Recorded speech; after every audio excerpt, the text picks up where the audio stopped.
The ultrasound hit the marble floor with a sharp crack that echoed through the executive suite like a gunshot. Lila Monroe watched in horror as Damian Cross, the billionaire CEO, who'd fired 3 people that morning before his second coffee, bent down and picked up the one piece of evidence she'd fought for 11 weeks to keep hidden. His steel gray eyes scanned the image. Found the date. And in that terrible, silent moment between heartbeats, she knew her carefully constructed world was about to detonate. Before we dive into what happens next, I need you to do me a favor. Hit that like button right now. Drop a comment telling me what city you're watching from. I want to see how far this story travels. And stick around until the end, because what unfolds here is going to leave you speechless. Trust me on that. The thing about working on the 47th floor of Cross Industries was that you learned pretty quickly how to become invisible. Lila had mastered it over the past year. Head down, voice soft, efficiency cranked to maximum. She'd slip in before dawn, leave after dark, and in between, she'd execute her job as executive assistant with the kind of precision that made powerful men forget she was even human. Most days, that suited her just fine. Today was not most days. Monroe. Damian Cross's voice cut through the morning chaos of ringing phones and clicking keyboards like a blade through silk. Lila's fingers froze over her laptop. Around her, the other assistants suddenly found pressing reasons to look extremely busy. Nobody wanted to be in Damian Cross's line of sight when he was using that tone. She turned slowly. He stood in the doorway of his office, 6 feet 2 inches of tailored charcoal suit and controlled fury. His dark hair was perfectly styled, his jaw tight, and those eyes, Christ, those eyes, were fixed on her with an intensity that made her stomach drop. "Sir?" "My office. Now." He disappeared back through the glass door without waiting for confirmation. Of course he didn't wait. Damian Cross didn't ask. He commanded, and the world rearranged itself accordingly. Lila grabbed her tablet and stood, ignoring the sympathetic glance from Rebecca at the neighboring desk. Rebecca had been here long enough to witness 3 executive assistants wash out in as many months. The job paid phenomenally well, which was why Lila had clawed her way into it despite having 0 connections and a resume that screamed struggling single woman who can't afford to fail. She needed this job, desperately, which was why the positive pregnancy test hidden in her purse was such a catastrophic problem. "Close the door." Damian didn't look up from his desk as she entered. Floor-to-ceiling windows framed him against the Manhattan skyline, making him look like some kind of corporate god surveying his kingdom. His office was all clean lines and expensive minimalism, black leather, chrome, and glass. No photos, no personal touches, nothing that suggested a human being actually worked here. Lila closed the door with a soft click and stood with her hands clasped, tablet pressed against her chest like a shield. "You needed something?" "The Morrison account." He still didn't look at her. "Walk me through what happened." Her mind went blank for a terrifying second. The Morrison account? She'd handled that deal 3 weeks ago, delivered the contracts ahead of schedule, received a rare nod of approval from Damian himself. Why was he? "I reviewed the documentation last night," he continued, finally lifting his gaze to hers, "found some irregularities." Irregularities. The word landed like a stone in her gut. What kind of irregularities? The kind that suggests someone wasn't being thorough. He leaned back in his chair, fingers steepled. Or honest. The accusation hung between them, sharp and ugly. Lila felt her face flush. She'd been meticulous with that account, obsessive even. She'd triple-checked every clause, every number, because that's what you did when working for a man who'd built a billion-dollar empire by trusting nothing and no one. "I was thorough," she said, fighting to keep her voice level. "If there's an issue, I'd like to know specifically what—" "You dated one of the junior partners at Morrison." The words hit like a slap. Lila's breath caught. "That was 2 years ago, before I even worked here. And you didn't think that was worth mentioning?" "It didn't seem relevant. We went on 3 dates. It ended badly. He's not even with the firm anymore. He's the CFO's nephew." Damian's voice was deadly quiet now. "And he reached out to legal yesterday asking questions about the terms you negotiated. Interesting timing, don't you think?" Oh God. Brad. She hadn't thought about Brad Morrison in months, had barely thought about him when she'd been handling his uncle's company's contracts. The relationship, if 3 awkward dinners and 1 worse kiss even counted as a relationship, had been a blip. Forgettable. Apparently Brad disagreed. I didn't know, Lila said, hating how defensive she sounded. I swear I had no idea he'd... Your personal life is your business, Monroe, until it becomes mine.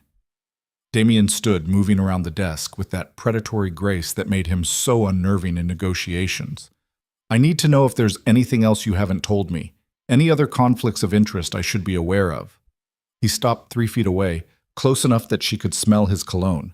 Something expensive and understated that probably cost more than her monthly rent. Close enough that she had to tilt her head back to meet his eyes. And that's when it happened.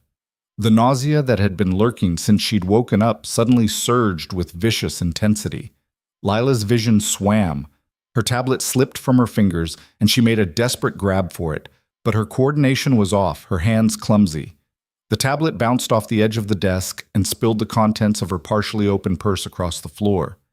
Pens, her phone, receipts, a half-empty pack of gum, and the ultrasound photo she'd picked up from her doctor's office yesterday. Time seemed to slow as the small black and white image fluttered down, landing face up directly between Damien Cross's polished Italian leather shoes. No. Lila dropped to her knees, reaching for it, but Damien was faster. He bent and picked up the photo before she could grab it, his expression shifting from irritation to confusion as he registered what he was holding. What is this? She couldn't speak, couldn't breathe, could only kneel there on the marble floor of her boss's office while he studied the ultrasound image that would destroy everything she'd worked for. His eyes found the date printed in the corner. November 15th, 11 weeks ago, the night of the company gala. Recognition flickered across his face, just for a second, but she saw it, saw the exact moment he did the math. Stand up. His voice had gone flat, emotionless. Lila forced herself to her feet, legs shaking. She wanted to run, wanted to disappear, wanted to rewind the last 60 seconds and make different choices. But she just stood there, watching her entire life implode in slow motion. Damien's jaw worked. He looked at the ultrasound again, then at her. My office. Now. We're already in the private one. He gestured toward a door she'd never seen him use. Move. He wasn't asking. Lila followed him through the door into a smaller room she hadn't known existed. This one did have personal touches. Bookshelves lined with leather-bound volumes, a wet bar in the corner, and on the desk, a single framed photo of a little girl with dark curls and Damien's same gray eyes. His daughter, Sophia. 6 years old if the office gossip was accurate. Raised by Damien alone after his wife had died in childbirth. The door clicked shut behind them. Sit. Lila sat. Damien remained standing, the ultrasound still in his hand. For a long moment, the only sound was the muted hum of the city 47 floors below. Is it mine? The question was so quiet she almost didn't hear it. Lila's throat felt like sandpaper. Yes. You're certain? Yes. Another silence, longer this time. Damien set the ultrasound on his desk with careful precision, then turned to face her fully. His expression was unreadable. That same mask of control he wore in every board meeting, every negotiation, every moment of his meticulously managed life. The gala, he said. November 15th. Yes. That's the only time we... Yes! He exhaled through his nose, a sharp, controlled breath. Why didn't you tell me? Lila let out a sound that was half laugh, half sob. Tell you? Tell my billionaire boss that I'm pregnant with his baby after a one-night stand? How exactly does that conversation go? Better than dropping an ultrasound at my feet 3 months later. I wasn't planning on dropping it anywhere. She stopped, swallowed hard. I was going to resign. After the holidays, find something else. You'd never have to know. Never have to know? He repeated the words like they were in a foreign language. About my own child. It's not... Lila caught herself. This isn't your problem. I can handle it. Handle it. The temperature in the room seemed to drop 20 degrees.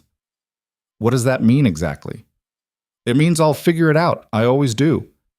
Damien moved closer, and despite herself, Lila pressed back in her chair. Not because she was afraid of him, she wasn't, not physically, but because the intensity rolling off him was overwhelming. Let me be very clear about something. he said, voice low and dangerous. I don't abandon my children. I don't walk away from my responsibilities. And I sure as hell don't let the mother of my child figure it out alone. I'm not asking you for anything. I don't care what you're asking for. I'm telling you what's going to happen. He braced his hands on the arms of her chair, leaning down until they were eye to eye. We're going to deal with this together, whether you like it or not. Well, Lila's temper, which she'd kept on a tight leash for the past year of working for this man, finally snapped. You don't get to just decide that.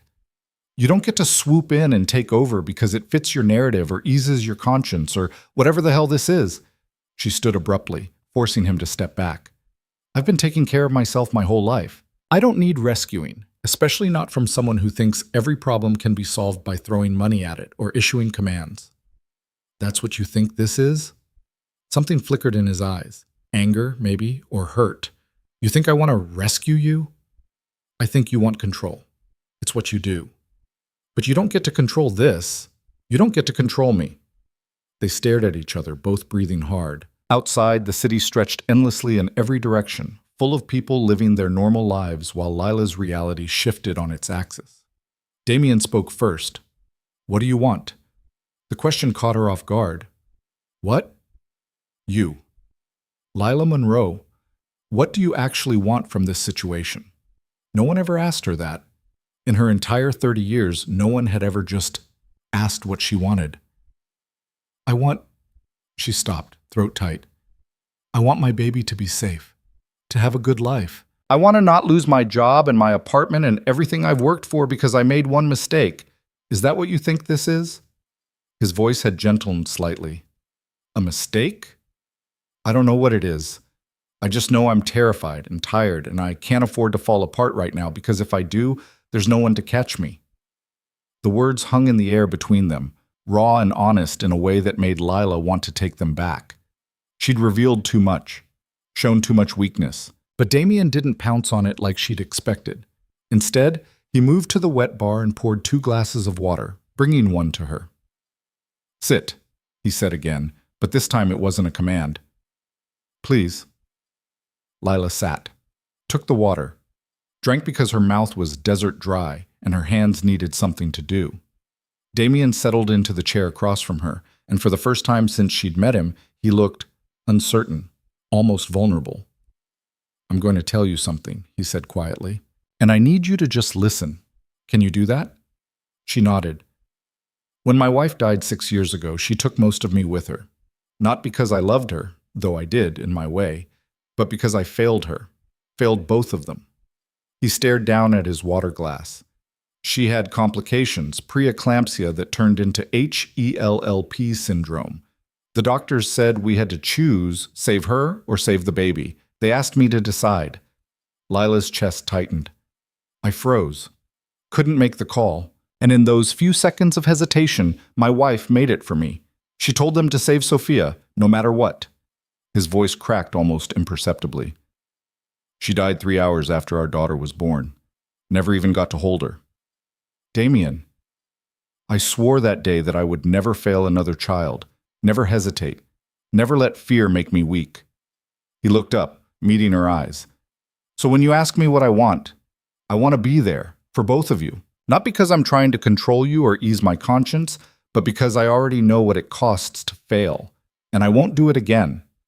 The silence that followed was different from before, heavier, full of things neither of them knew how to say. I don't know how to do this, Lila admitted. Any of this. Neither do I. You're a billionaire CEO. You literally control everything. Not this. A ghost of a smile touched his lips. Trust me, I tried to run the numbers this morning, kept coming up with variables I couldn't account for. Despite everything, Lila almost laughed. You tried to make a spreadsheet about this? Old habits. He set down his water glass. Look, I'm not going to pretend this isn't complicated. We work together. We barely know each other. The entire company will have opinions about this. By opinions, you mean they'll assume I slept my way into this job? Probably. He didn't sugarcoat it, which she appreciated, which is why we need to be strategic about how we handle this. And there it was. The Billionaire CEO coming back online, already formulating a plan. What do you have in mind? Lila asked warily. First, you're not resigning. That would just confirm every ugly assumption people want to make. So I stay here? Work for you while pregnant with your baby? That won't raise any eyebrows? Not if we handle it right. Damien leaned forward. Here's what I'm thinking. We keep this quiet for now. You continue in your current role through the end of the quarter. Meanwhile, I talked to some contacts. I don't want charity. It's not charity. It's a career opportunity. He spoke over her protest. There's a position opening up at Meridian Tech, VP of Operations. The CEO owes me a favor. The job is yours if you want it, but you'd have to interview legitimately, prove you can do the work. Lila blinked. VP of Operations? I don't have that kind of experience. You've been running this entire floor for a year. You negotiate with suppliers, manage schedules, coordinate between departments, and you do it better than most executives I've met. He shrugged. The experience is there. You just need the title and the pay grade to match. It was too much, too fast. Her head was spinning. And what happens when people find out about... She gestured vaguely at her still flat stomach. By then, you'll have established yourself somewhere else, on your own merit. What we do in our personal lives is nobody's business. Our personal lives, Lila tested the phrase. Is that what this is? Damien's expression shifted into something she couldn't quite read. That's what I'd like it to be, if you're willing. Willing to what exactly? To let me be involved. To let me support you, financially, emotionally, however you need. He paused. To maybe have dinner with me. Talk about things that don't involve quarterly reports or client meetings. You're asking me on a date. I'm asking you to give me a chance to be more than the asshole boss who got you pregnant and then tried to fix it with business deals. Lila studied him, really looked at him for the first time since that night at the gala. The night she'd convinced herself was just stress relief, just two people who'd had too much champagne and not enough sense. She'd expected to regret it in the morning. She hadn't expected to remember the way he'd looked at her. The way he'd touched her like she mattered, the way he'd fallen asleep with his hand curved protectively over her hip. One dinner, she heard herself say, but not at some fancy restaurant where you'll try to impress me with wine lists I can't pronounce. Where then? Somewhere normal. Somewhere you'd actually go if you weren't trying to make a point. A real smile crossed his face. Small, but genuine. I can do that. And Damien? She held his gaze. I need you to understand something. I'm not doing this because you're rich or because you have connections. I'm doing this because my baby deserves a father who wants to be there. Not because he has to, because he wants to. I want to. Then prove it. The challenge hung between them, sharp and clear. Damien nodded slowly. I will. A knock on the door made them both jump. Damien's assistant, a severe woman named Patricia, who'd been with him for a decade, poked her head in. Mr. Cross, the board meeting starts in 10 minutes. Tell them I'll be late. Patricia's eyebrows rose fractionally, probably the most surprise she'd shown in years, but she nodded and withdrew. You should go, Lila said, standing. I can... Come with me. What? To the meeting. You know the Coleman account better than anyone, and they're going to have questions. He stood as well, straightening his tie. Besides, if we're going to do this, work together, figure out the rest, we need to start acting normal, whatever normal is. He had a point. Hiding would only make things worse. Fine, but you're doing all the talking. I'll just sit there and look competent. Monroe, you always look competent. It's terrifying. She laughed, actually laughed, and some of the crushing tension in her chest eased. They left the private office together, stepping back into the glass and chrome world where Damien Cross was king and Lila Monroe was just another employee. But as they walked toward the conference room, Damien's hand brushed against hers. Brief, almost imperceptible, but intentional. And for the first time in 11 weeks, Lila let herself think that maybe, just maybe, she wasn't in this alone. The board meeting was exactly as boring as Lila had expected, with the added excitement of Jeffrey Coleman trying to renegotiate terms that had been settled months ago. Damien shut him down with the kind of cold precision that had earned him his reputation, and Lila provided the documentation that made arguing pointless. They worked together seamlessly, like they'd been doing this for years instead of walking a knife's edge of professional disaster. When it ended, Damien lingered while the board members filed out, chatting with Harold Chen about some merger in Singapore. Leela gathered her notes, trying not to think about the fact that she'd have to pee again in approximately 15 minutes. The pregnancy book said that would get better in the second trimester. The pregnancy books also said she should be eating better, sleeping more, and avoiding stress. She almost laughed at that last one. Ms. Monroe. Lila looked up to find Jeffrey Coleman standing too close, his cologne overwhelming. He was 60-something, divorced 3 times, and had a reputation for being handsy with younger women. She'd avoided him successfully for the past year. Mr. Coleman, I wanted to say you handled yourself well in there. Most assistants would have crumbled under that kind of pressure. His eyes traveled down her body in a way that made her skin crawl. Damien's lucky to have you. I'm just doing my job. Oh, I'm sure you're very good at your job. The innuendo was clear. Maybe we should have lunch sometime, talk about career opportunities. I'm always looking for talented women to mentor. Lila's stomach turned, though whether from morning sickness or disgust, she couldn't tell. That's very kind, but Coleman. Damien's voice cut through the space between them like a blade. He appeared at Lila's side, not touching her but close enough to make his position clear. We have another meeting, Damien said, tone flat. Monroe, let's go. Jeffrey's smile turned oily. Of course. Wouldn't want to keep the boss waiting. He winked at Lila. My offer stands. Any time. He sauntered out, leaving a trail of expensive cologne and sleaze in his wake. I hate that man, Lila muttered. That makes 2 of us.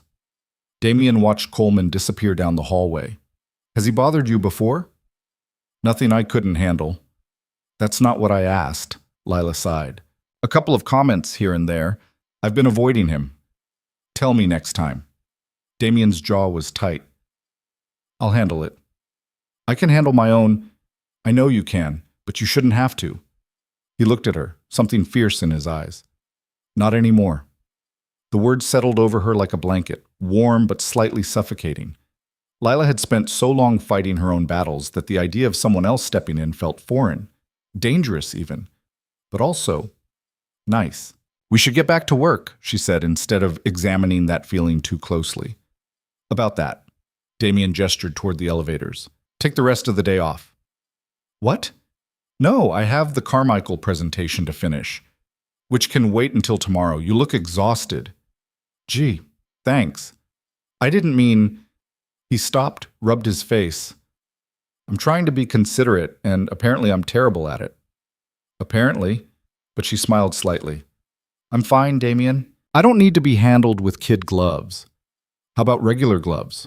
Or no gloves? I'm running out of metaphors here. How about you just ask me what I need instead of telling me what you think I need? He considered that. Fair enough. What do you need, Lila? Honestly?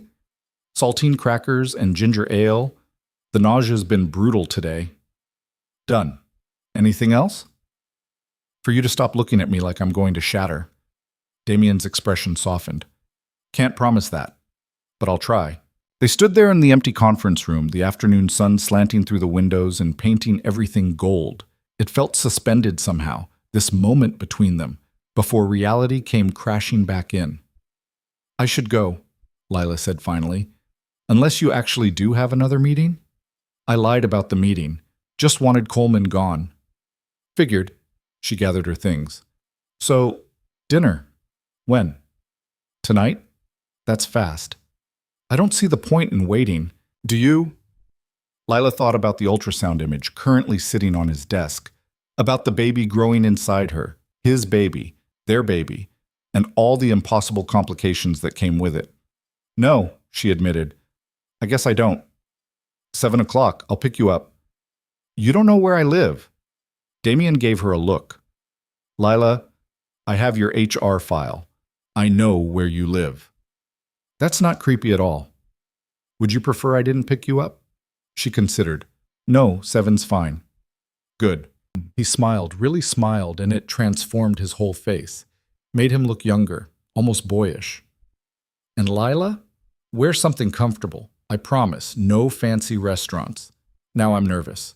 Good, he said again, and this time there was something playful in it. Keeps things interesting. Lila left before she could do something stupid, like kiss him.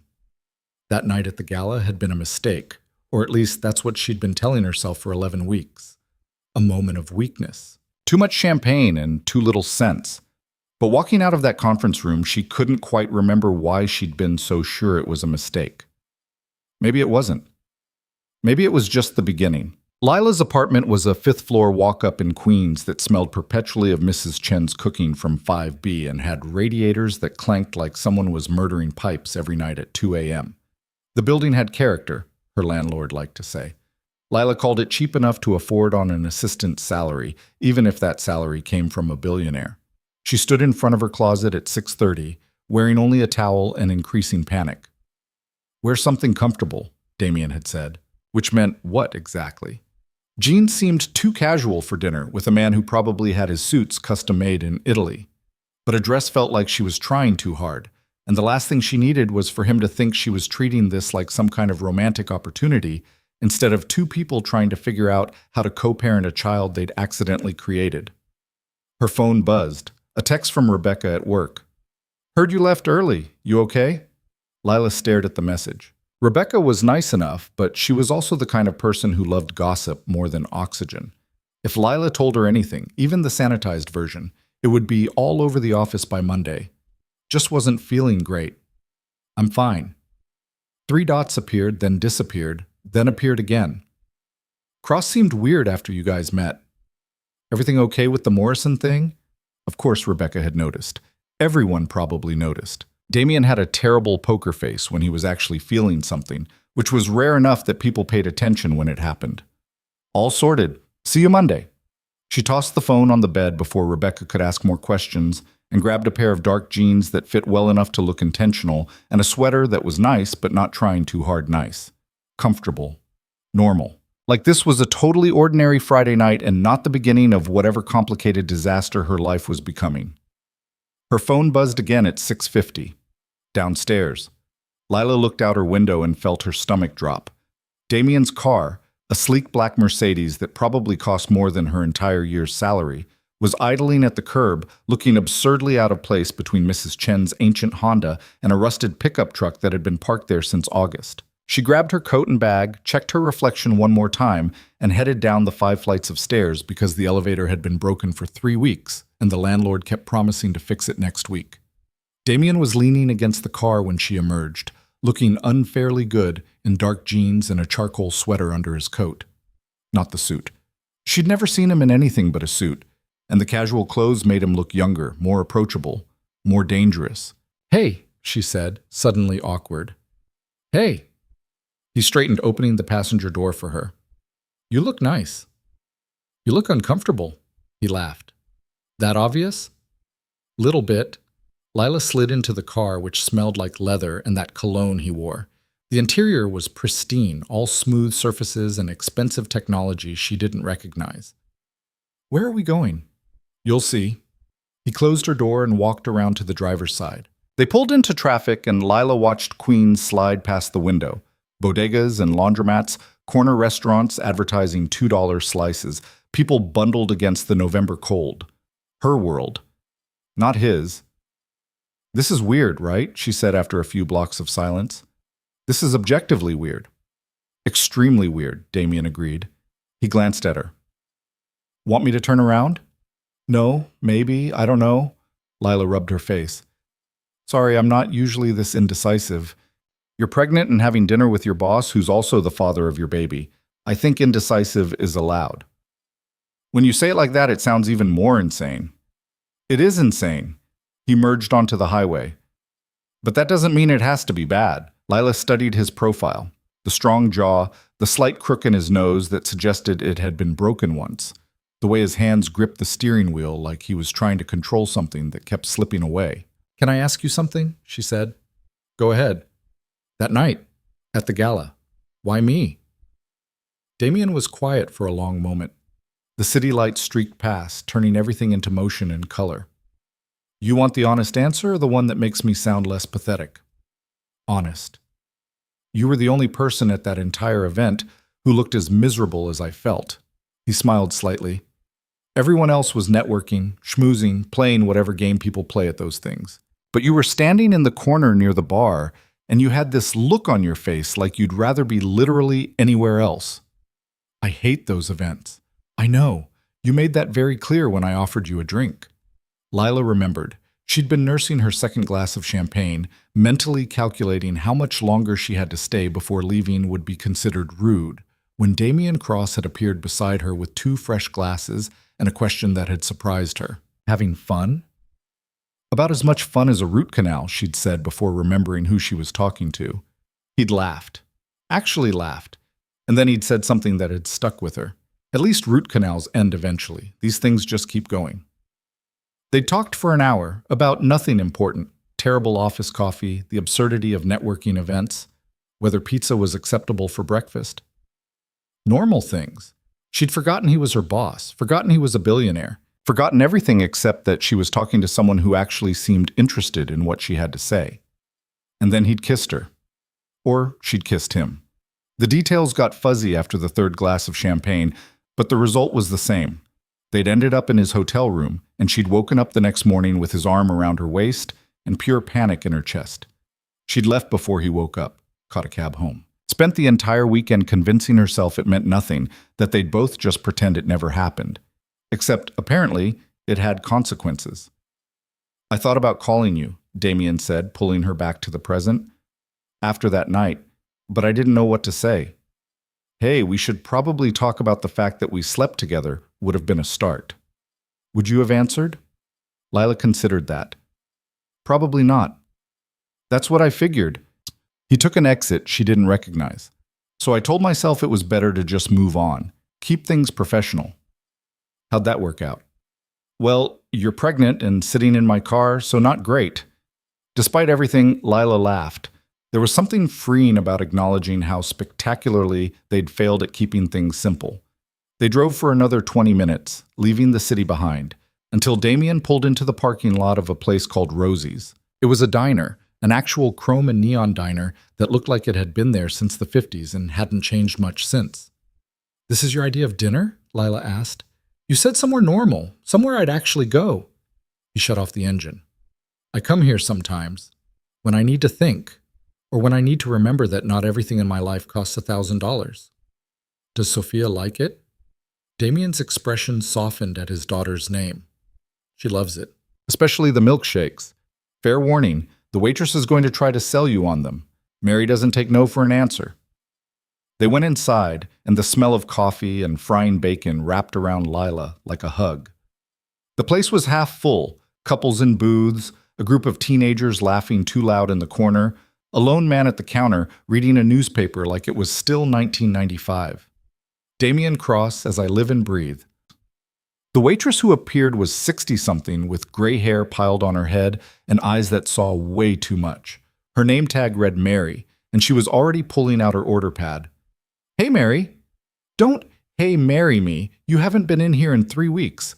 I was starting to think you'd forgotten about us little people." Her gaze shifted to Lila, sharp and assessing. "And who's this?" "This is Lila. Lila, Mary." "Girlfriend?" Mary asked bluntly. We're... Damien floundered, and Lila felt a surge of mean satisfaction at seeing him off balance. "We work together," Lila supplied. "Uh-huh." Mary's tone suggested she didn't believe that for a second. "Well, any friend of Damien's gets the good booth. Come on." She led them to a corner booth with cracked red vinyl seats and a view of the parking lot, slapped down 2 menus that had definitely seen better days. "Coffee?"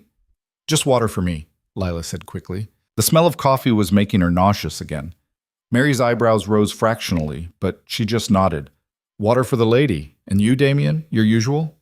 "Please."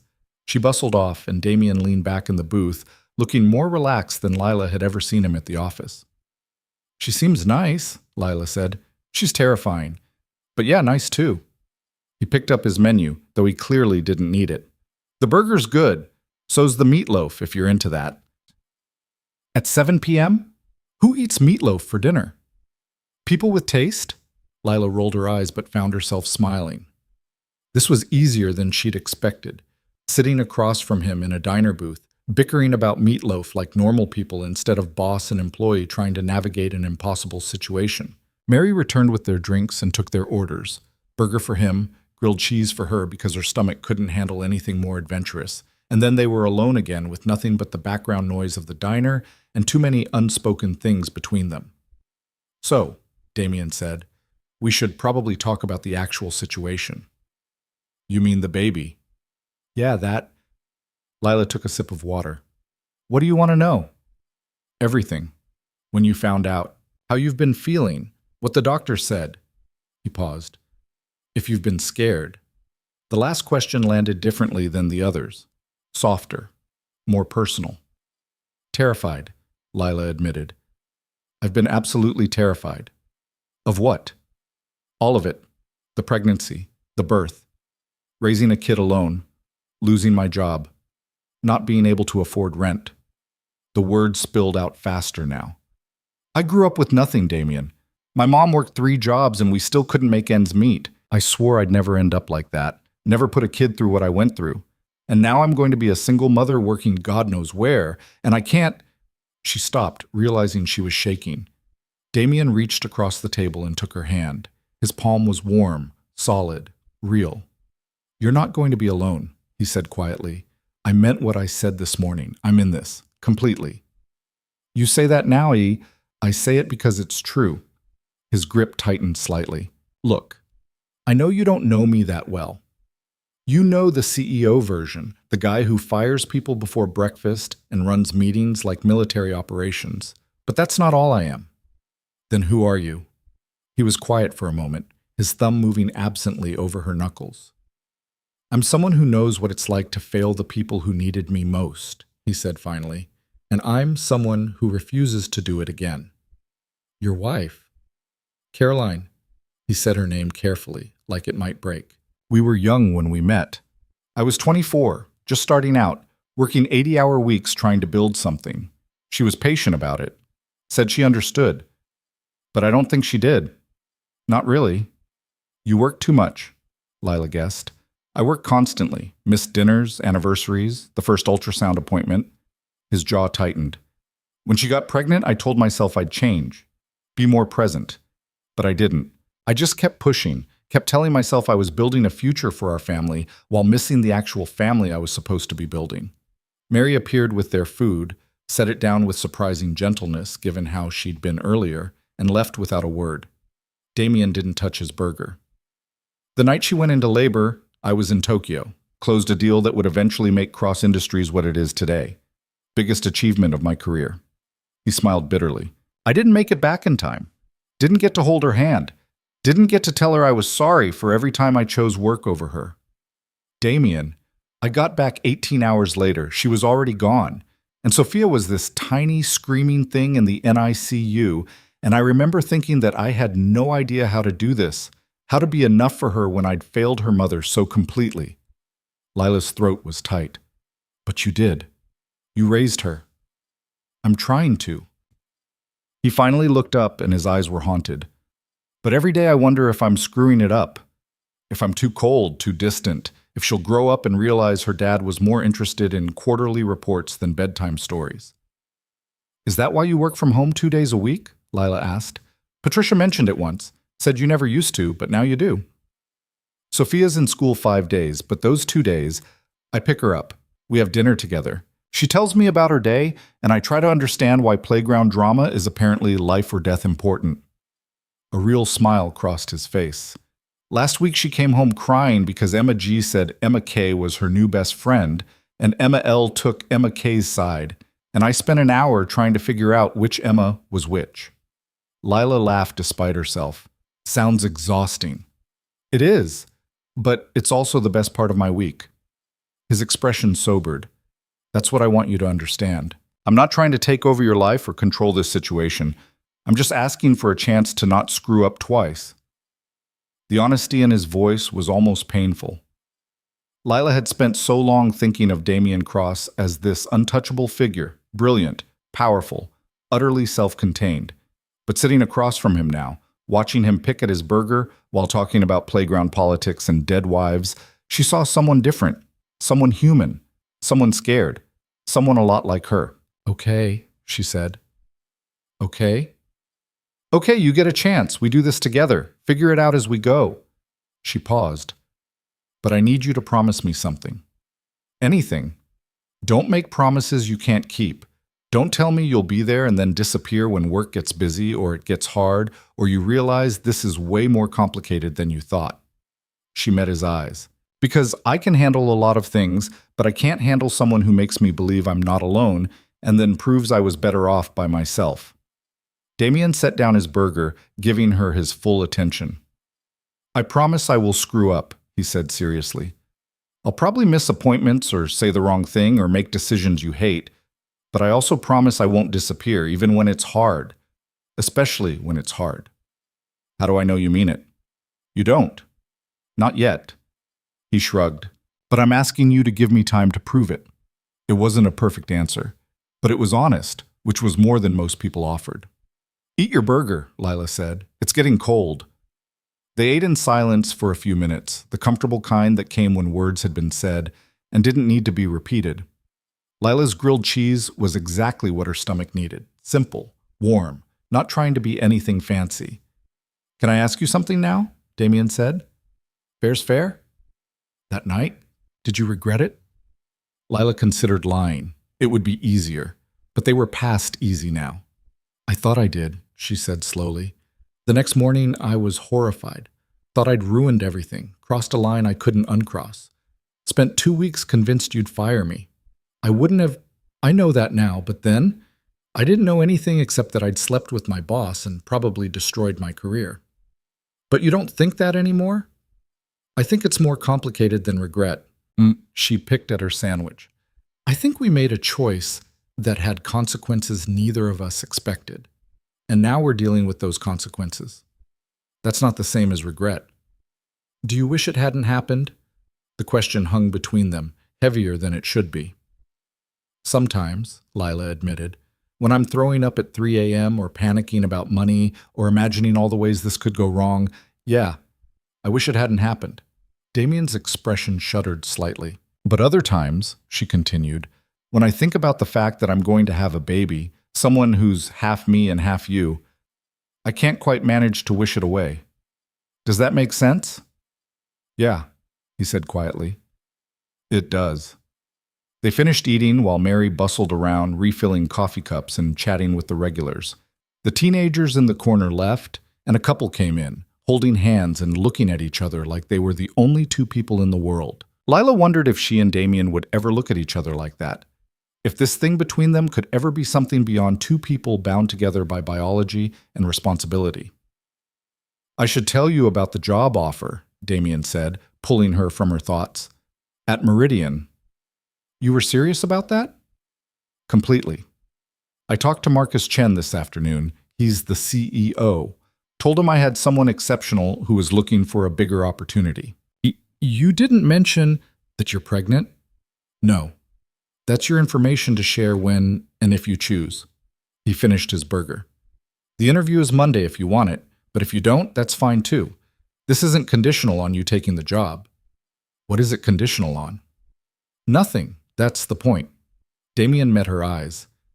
I'm going to support you and this baby regardless of whether you take that job, stay at Cross Industries, or decide to do something else entirely. Your career is yours. This, us figuring out how to be parents together, that's separate. It was the right thing to say. The respectful thing. But part of Lila still wanted to push back, to find the catch, because in her experience, nothing came without strings attached. Why? She asked. Why what? Why are you being so decent about this? Most men in your position would throw money at the problem and disappear. I'm not most men, clearly, but that's not an answer. Damien leaned back in the booth, considering. When Sophia was born, he said finally, and Caroline was gone, I had a choice.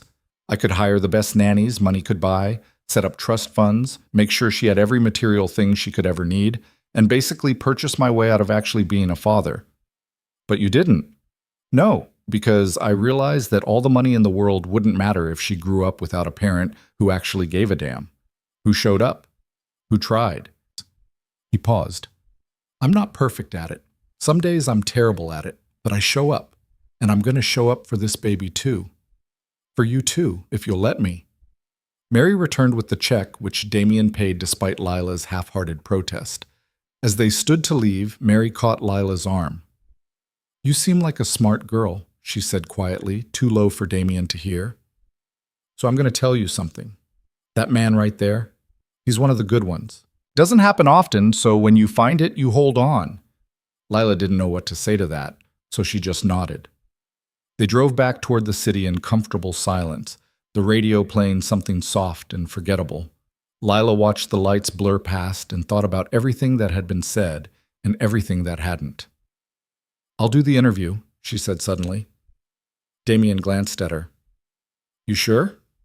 No, but I don't think I'm supposed to be sure about anything right now. Fair enough. When they reached her building, Damien insisted on walking her up despite her protests about the 5 flights of stairs. He was slightly winded by the time they reached her door, which she found oddly satisfying. Billionaires don't do stairs? She teased. Billionaires have elevators. He leaned against the wall, catching his breath. Though I'm thinking about investing in a gym membership after that. Lila unlocked her door, but didn't open it yet. Thank you for dinner, for listening, for not being an ass about all of this. Low bar, but I'll take it. He straightened. Can I ask one more thing? Sure. The next doctor's appointment. Can I come? The request caught her off guard. You want to come to an OB appointment? If that's okay.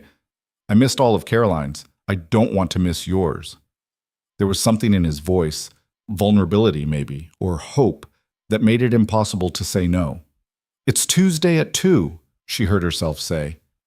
Doctor, Patel's office in Midtown. I'll be there, he smiled. Should I bring anything? Do anything? I have no idea how this works. Just show up, that's enough. They stood there in the hallway for a moment, too close and not close enough, and Lila felt that same pull she'd felt at the gala, the one that had led to a hotel room and changed everything. Damien seemed to feel it too. His eyes dropped to her lips, then back up. I should go, he said, voice rough. Yeah, you should. But neither of them moved. Lila, whatever he was going to say was interrupted by Mrs. Chen's door opening 3 floors down and her voice echoing up the stairwell. Lila, you home? I make too much lo mein again. The moment broke. Damien stepped back and Lila exhaled. Tuesday, she said, 2 p.m. I'll be there. He left, and Lila went inside, closing the door and leaning against it. Her apartment seemed smaller somehow, emptier. She could still smell his cologne on her clothes. Her phone buzzed, a text from Damien, made it back to the car, only slightly dead from the stairs. She smiled despite herself. Told you to use the elevator. It's broken, remember? Oh, right. Guess you'll just have to suffer. 3 dots appeared. Worth it. Lila stared at those 2 words for longer than was probably healthy, then set her phone down and went to rescue whatever lo mein Mrs. Chen had made too much of.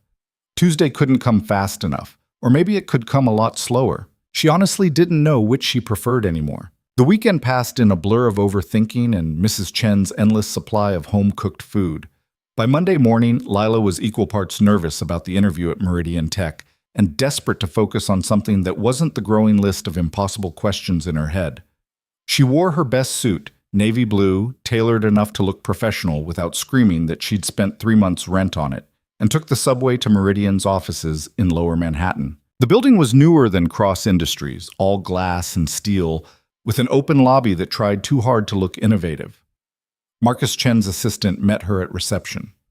The woman was younger than Lila, dressed in the kind of casual but expensive clothes that tech companies loved, and she smiled with the practiced warmth of someone who'd been trained to make visitors feel welcome. Ms. Monroe, I'm Ashley. Marcus is running just a few minutes behind, but he'll be ready for you shortly. Can I get you anything? Water? Coffee? Water's fine, thank you. Ashley led her to a waiting area with uncomfortable modern furniture and a view of the street below. Lila sat, crossed her legs, uncrossed them, then crossed them again. Her stomach was doing flips, though whether from nerves or morning sickness, she couldn't tell. Her phone buzzed. You've got this. Damien. Of course. Easy for you to say. You're not the one interviewing. True, but I am the one who told Marcus you were the best person he'd meet all year. Don't make me a liar. No pressure then. You don't need pressure. You need to remember that you're exceptional at what you do. Lila stared at the message, something warm unfurling in her chest. She'd spent so long fighting for scraps, convincing herself she was lucky to have any job at all, that the idea of being exceptional felt foreign. Ms. Monroe? Ashley was back, gesturing toward a conference room. Marcus is ready for you. Marcus Chen was 50-something with salt and pepper hair and the kind of easy confidence that came from building a successful company without losing his soul in the process. He stood when Lila entered, shaking her hand with a firm grip. Lila, thanks for coming in. Damien's told me a lot about you. Hopefully good things, Lila said, settling into the chair across from him. Nothing but. Marcus sat, leaning back in his chair. Though, I'll be honest, when he called asking me to interview someone, I almost said no. Damien doesn't usually get involved in other people's hiring processes. He must think pretty highly of you. We've worked together for about a year now, and in that year, you've apparently kept his entire executive floor running smoothly, negotiated several major contracts, and managed to not quit despite Damien's reputation for being, shall we say, exacting. That's one word for it. Marcus laughed. I've known Damien for 15 years. Exacting is the polite version. But he's also one of the smartest people I know, and if he says you're worth my time, I'm inclined to believe him. They spent the next hour talking through Lila's experience, her approach to problem solving, how she handled difficult personalities and tight deadlines. Marcus asked smart questions, not the rehearsed corporate nonsense she'd expected, but real questions about how she thought, what drove her, where she wanted to be in 5 years. That last one almost made her laugh. 5 years ago, she'd wanted to not be living paycheck to paycheck. Now she was sitting in an interview for a VP position while pregnant with her billionaire boss's baby. Planning 5 years ahead felt like a joke. I want to build something, she said instead, not just maintain it. I'm good at keeping things running, but I want to be part of creating systems, solving problems before they become crises. Making things better instead of just making sure they don't fall apart. Marcus nodded slowly. That's what we need here. Meridian's growing fast, maybe too fast. We need someone who can come in and build operational infrastructure that can scale with us. Someone who's not afraid to tell me when we're about to drive off a cliff.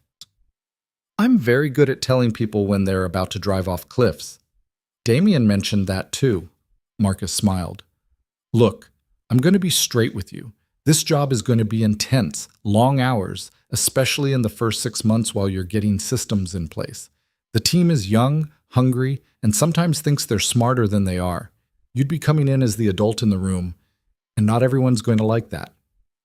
I can handle intense, and I'm used to people not liking me. Good, because if this works out, I need someone who's going to push back when I'm being an idiot. Can you do that? Lila thought about the past year of working for Damien Cross, of all the times she'd had to find diplomatic ways to tell a billionaire he was wrong. Yeah, she said, I can do that. They talked for another 30 minutes about specifics, team structure, current challenges, the technology stack they were using. Lila took notes, asked questions, and felt something she hadn't felt in a long time. Excitement. Real, genuine excitement about work. When the interview ended, Marcus walked her to the elevator himself.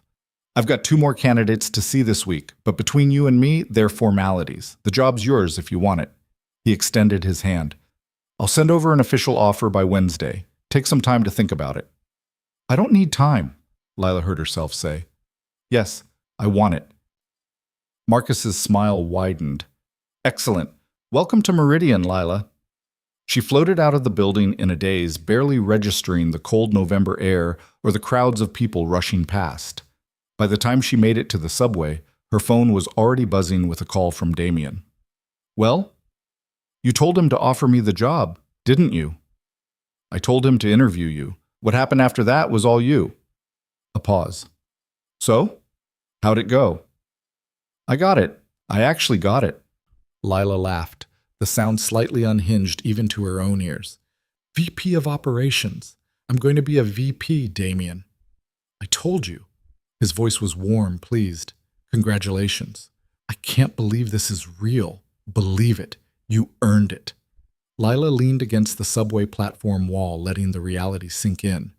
6 months ago, she'd been temping at a law firm, praying someone would hire her full-time. Now she was going to be a vice president at a tech company while pregnant with a baby she hadn't planned. Her life was insane. "Thank you," she said quietly, "for setting this up, for believing I could do it. Don't thank me. Just promise you'll make Marcus regret not giving you an even bigger title. Deal."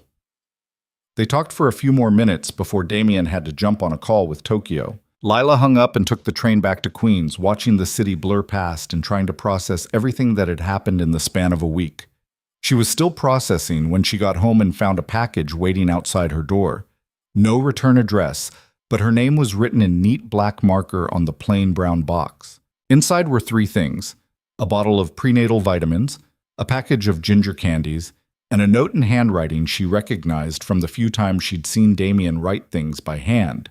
Read that ginger helps with nausea. Figured it was worth a try. See you tomorrow. Lila sat on her couch with the box in her lap and felt something dangerous happening in her chest. Something that felt suspiciously like hope.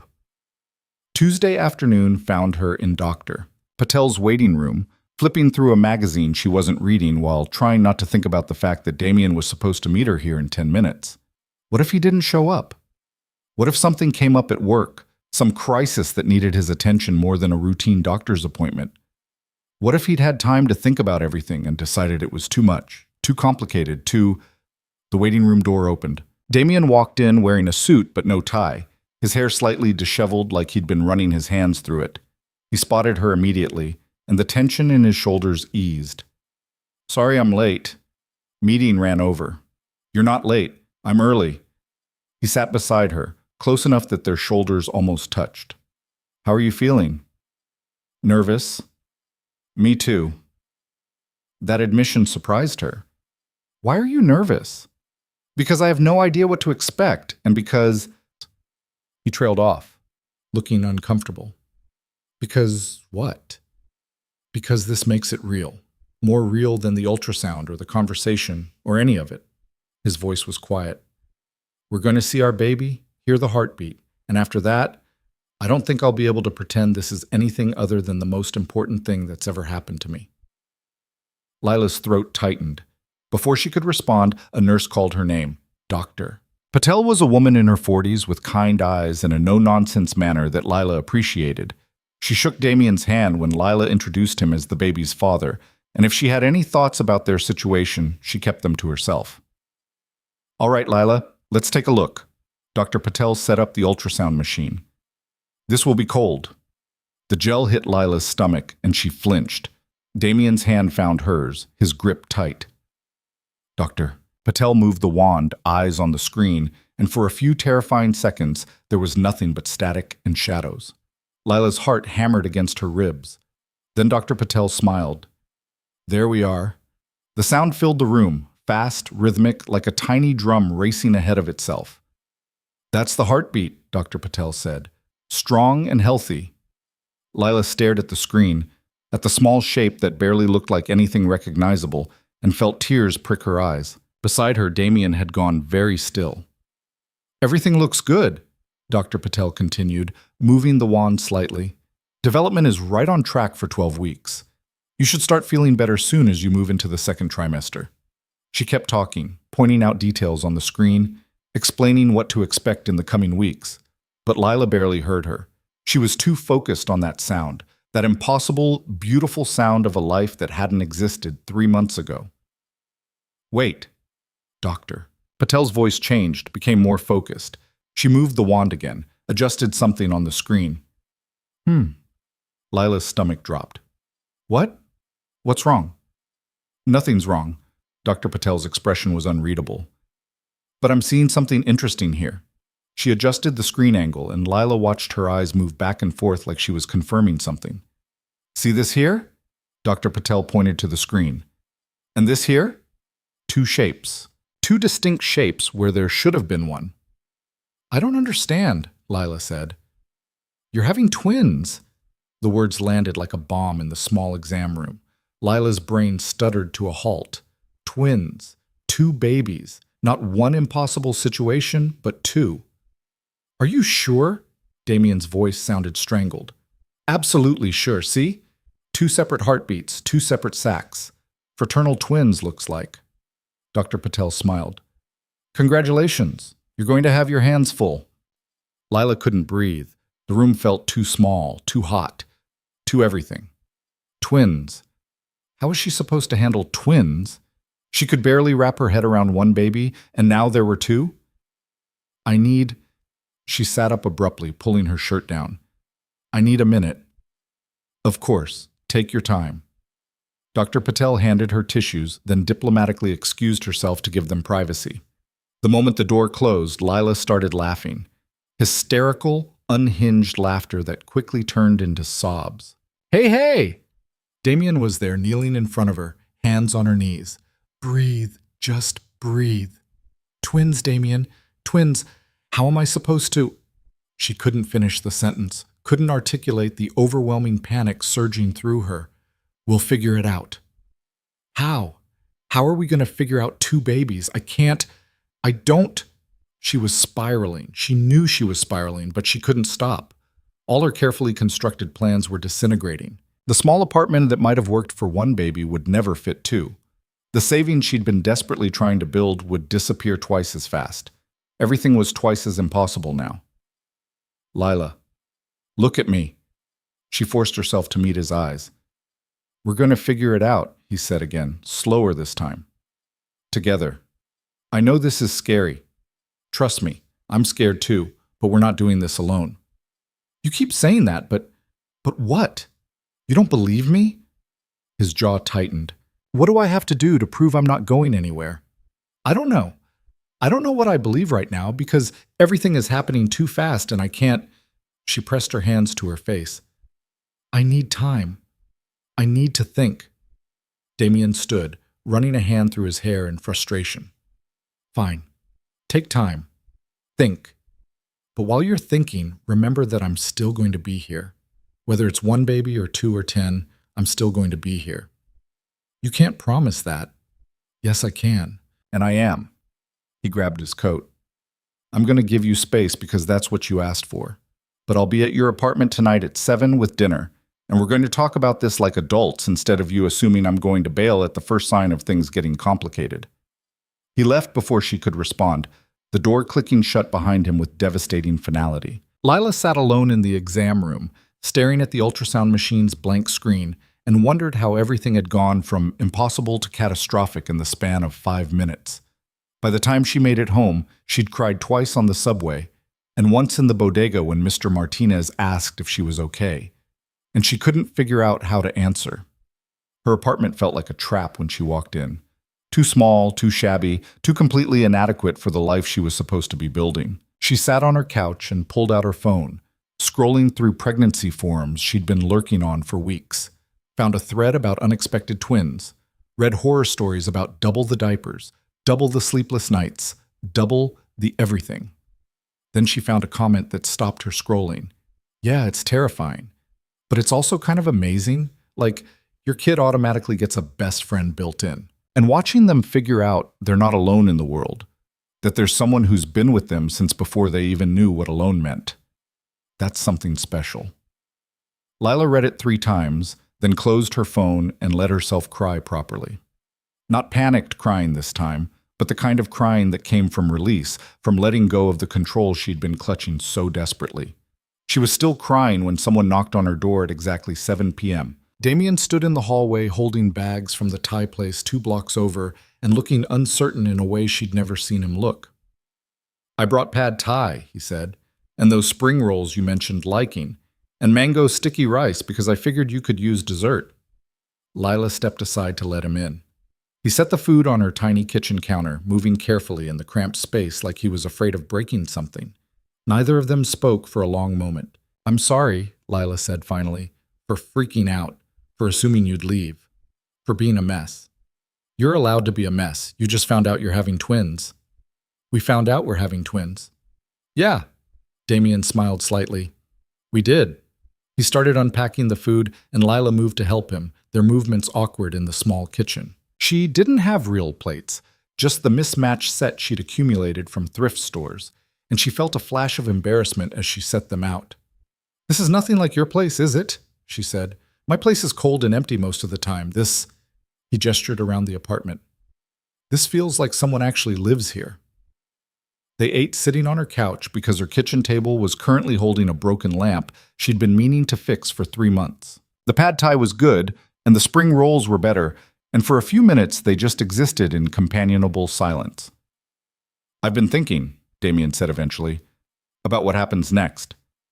What happens next is I start my new job and try not to throw up in any important meetings. I meant with us. With the babies." Lila set down her fork. "Okay. My house is big. Too big for just me and Sophia. There's a whole wing I don't even use." He wasn't looking at her, focusing instead on his food like it held the secrets of the universe. "You could move in. Not with me," he added quickly. "You'd have your own space, privacy, but you'd be there, and when the babies come, we'd both be there. It would be easier." The offer hung in the air between them, tempting and terrifying in equal measure. "Damien, I can't." "Why not?" "Because it's too much. Because people would talk. Because you're scared," he finished. "Of what? That I'll turn out to be an asshole? That this won't work? What?" "All of it," Lila admitted. "I'm scared of all of it." "Me too." He finally looked at her. "But I'm more scared of you struggling alone in this apartment that doesn't have heat half the time and has 5 flights of stairs you'll have to climb when you're 8 months pregnant with twins. The stairs build character. The stairs are going to kill you." He reached over, taking her hand. "I'm not asking you to marry me or commit to anything beyond letting me help. Just think about it, please." Lila looked down at their joined hands. His were larger, rougher, despite his wealth. Working hands, even though most of his work happened behind a desk. "I'll think about it," she said. "That's all I'm asking." They finished eating while some terrible reality show played on Lila's ancient TV. Damien made fun of the contestants, and Lila defended them. And somewhere in the middle of arguing about whether someone named Brad was actually a villain or just misunderstood, she realized she was happy, genuinely, impossibly happy despite everything. "Tell me about Caroline," she said during a commercial break. Damien tensed. "Why?" "Because you loved her. Because she's Sophia's mother. Because if we're going to do this, raise kids together, I should know about her." He was quiet for so long Lila thought he might not answer. Then he started talking. "We met at a charity event. She was there with her parents, old money, the kind of people who wore their wealth like armor. I was the upstart businessman her mother disapproved of." He smiled slightly. She liked that I made her parents uncomfortable. "Sounds like a great foundation for a relationship." "It wasn't, not really.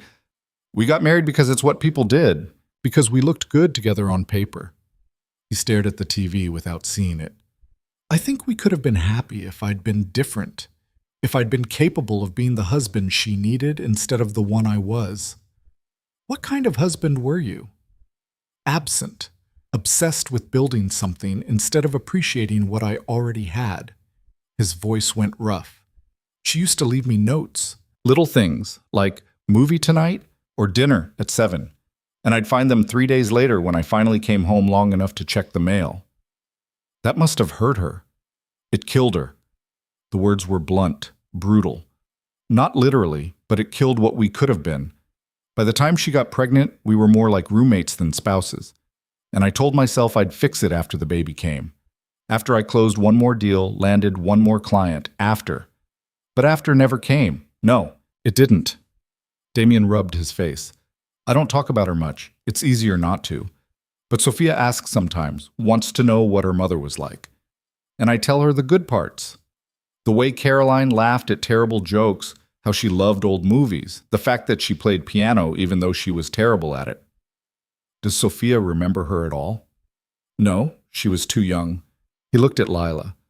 "But she knows her mother loved her, made sure she was born even when it cost everything. That's what I tell her when she asks why she doesn't have a mom like other kids." Lila's chest ached. "You're a good father, Damien. I'm trying to be. Some days I think I'm failing spectacularly. Join the club. I'm already convinced I'm going to screw up these kids before they're even born." Then we'll screw them up together. He squeezed her hand. At least they'll have consistency. They sat like that for a while, hands intertwined, watching the terrible reality show and not talking about the enormous decisions looming ahead of them. Eventually, Damien stood to leave. Think about the house, he said at the door. No pressure. Just think about it. I will. He hesitated, like he wanted to say something else, then just nodded and left. Lila locked the door behind him and leaned against it, listening to his footsteps fade down the stairwell. Her apartment was quiet except for Mrs. Chen's TV through the wall and the radiator starting its nightly clanking. She walked to her bedroom and looked at the space she'd carved out for herself in this city. It wasn't much. A bed, a dresser she'd painted herself, curtains from Target, but it was hers. The first place that had ever been fully, completely hers. Could she give that up? Move into Damien Cross's house and let him take care of her? Her phone buzzed. A text from her mother, who she hadn't spoken to in 6 months. Heard you got a new job. Good for you. Maybe you can finally help with your brother's tuition. Lila stared at the message, then deleted it without responding. Some things never changed. Her mother would always see her as a source of money. Her brother would always be the favorite, and she would always be the one expected to sacrifice. But maybe that didn't have to be true anymore. She looked around her apartment one more time, then picked up her phone and texted Damien. About the house. Can I see it first before I decide? The reply came 30 seconds later. Anytime you want. Tomorrow? Tomorrow works. I'll pick you up at 10. Fair warning, Sophia will probably be there. She's not in school. Lila's stomach flipped. Meeting his daughter felt significant somehow, like crossing a line they couldn't uncross. That's fine. I'd like to meet her. She's going to ask you a million questions, just so you know. I can handle a 6-year-old. That's what everyone thinks. Then they meet Sophie. Lila smiled and set down her phone. Tomorrow she'd meet Damien's daughter and see the house and make decisions that felt too big for her to handle. But tonight, she'd just sit in her small apartment and let herself imagine what it might be like to not do everything alone. To have someone catch her when she fell. To believe that maybe, just maybe, this impossible situation could turn into something good. Damien's house wasn't a house. It was an estate.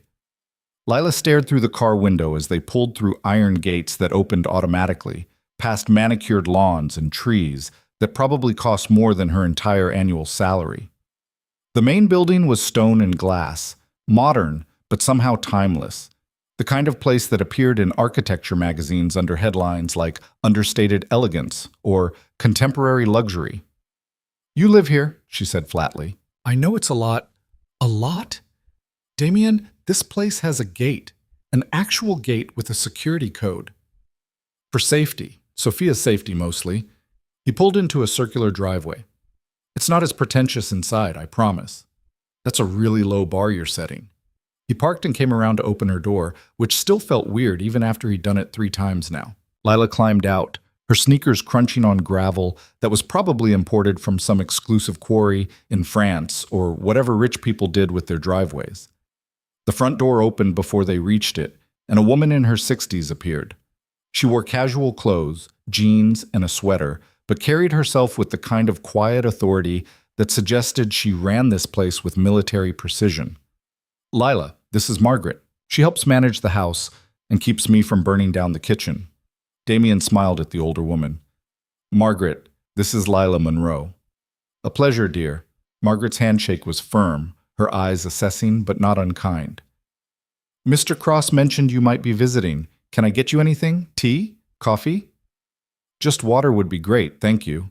Margaret disappeared into the house, and Damien led Lila inside. The foyer alone was bigger than her entire apartment, all high ceilings and clean lines. Original artwork hung on the walls, actual paintings, not prints. And everything was perfectly arranged in that way that suggested either an interior designer or someone with way too much time on their hands. This is insane, Lila muttered. I'll show you the wing I mentioned. It's quieter, more private. Damien guided her through a living room that looked like it had never been lived in, down a hallway lined with more art. This part of the house was supposed to be for guests, but I almost never have people stay over. It's just been sitting empty. He opened a door at the end of the hall, and Lila stepped into what could only be described as an apartment within the house. There was a bedroom with an attached bathroom, a small sitting room, even a kitchenette. You've got your own entrance here too. Damien pointed to a door she hadn't noticed. Leads out to the side garden. You could come and go without going through the main house if you wanted. Lila walked through the space, running her hand along the back of a couch that was nicer than any furniture she'd ever owned. The windows overlooked a garden that was probably beautiful when it wasn't November, and beyond that, trees that offered privacy from whatever wealthy neighbors lived nearby. There's another bedroom here too. Damien opened a second door. Could be for the babies or a nursery, whatever you need. The room was empty now, just hardwood floors and afternoon light, but Lila could picture it filled with cribs and changing tables and all the things two babies would require. Could picture herself living here in this impossible space that felt like something from a dream. I can't afford this, she said quietly. I'm not asking you to afford it. I'm offering it. Damien, before you argue, just think about it practically. He leaned against the door frame. You'll need space for two babies. Equipment, furniture, room to breathe. Your apartment barely fits you. This place is just sitting here empty. And what do I tell people? That I moved into my boss's house? You tell them I'm the father of your children and we're trying to make co-parenting work, which is true. His voice was calm, reasonable. Or you don't tell them anything. It's nobody's business but ours. Lila walked to the window, staring out at the garden. This feels like charity. It's not charity. It's me trying to be practical about a situation that's already complicated enough. He came to stand beside her. You're going to need help, Lila. Real help. Not just money or good intentions.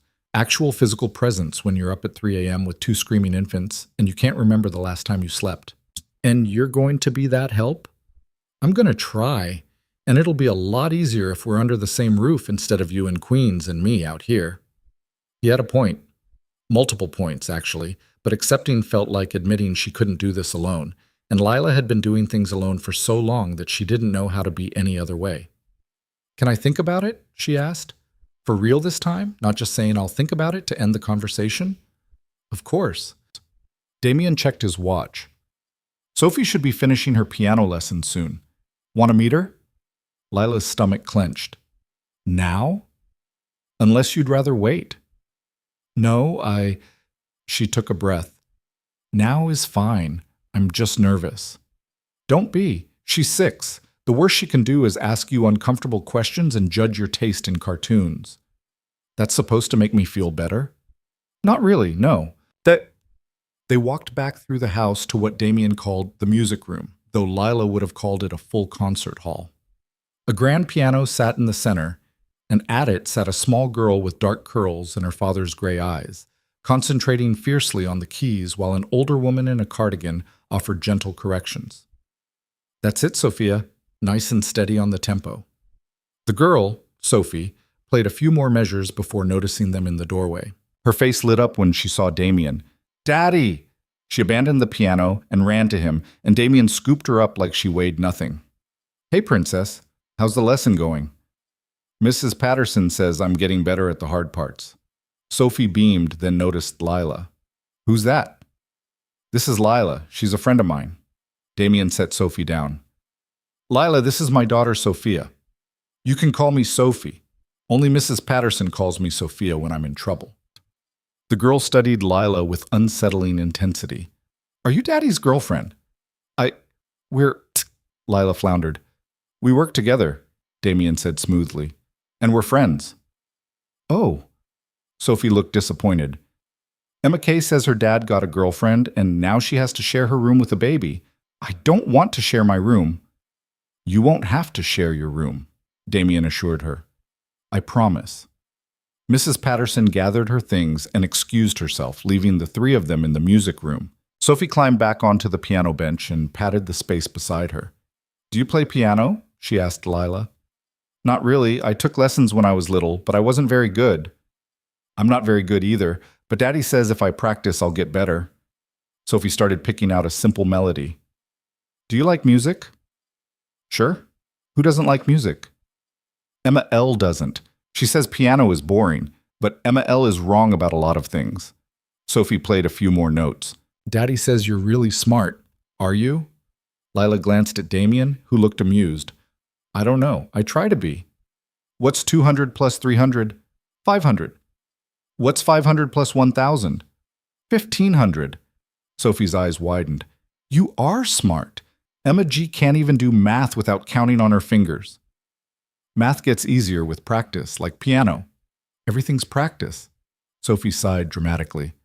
That's what all the grown-ups say. Practice, practice, practice. It's so boring. Tell me about it, Lila said, and Sophie giggled.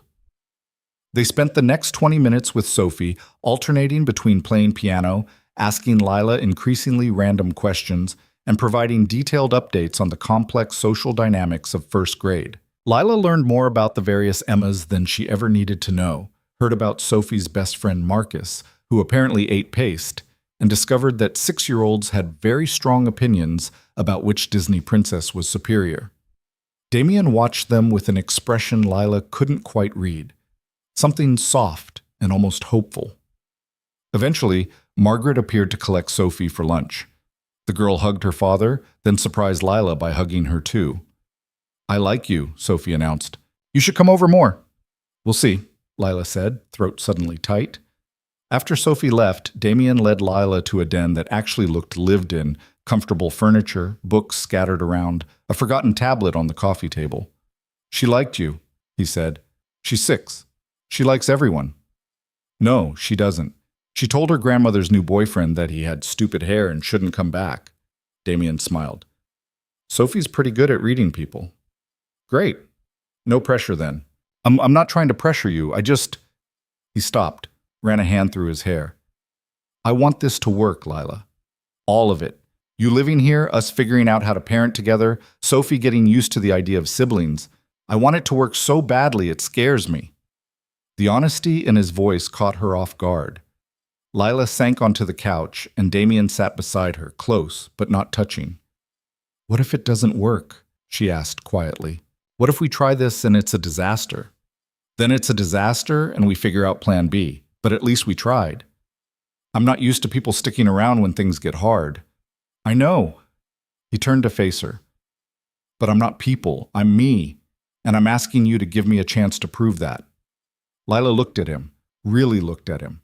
Saw the worry in his eyes, the tension in his shoulders, the way his hands gripped his knees like he was trying to hold himself together. This terrified him as much as it terrified her. Okay, she heard herself say. Okay? Okay, I'll move in. On a trial basis. If it doesn't work, if it's too weird or complicated or whatever, I reserve the right to leave. Done. Damien's whole body relaxed. When? I need to give notice on my apartment. Pack. Maybe 2 weeks? I can have movers handle the packing if you want. Make it easier. I can pack my own stuff, Damien. I'm not helpless.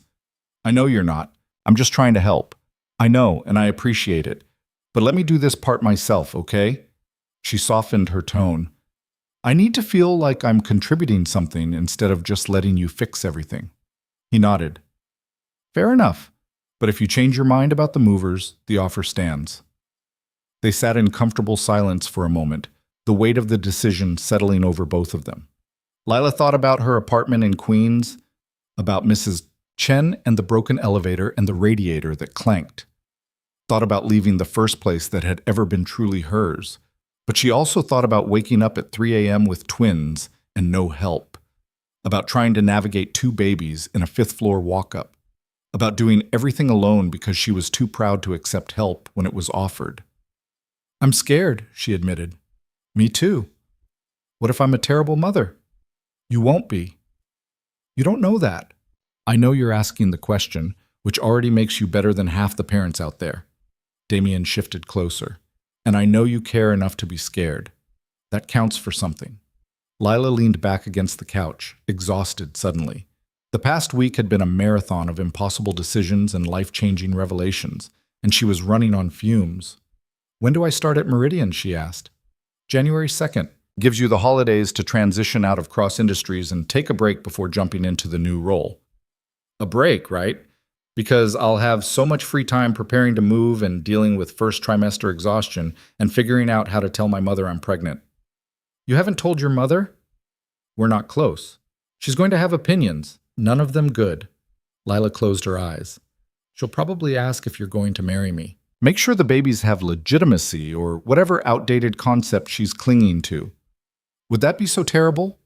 Lila's eyes snapped open. What? Marriage. Would it be terrible? Damien's expression was carefully neutral.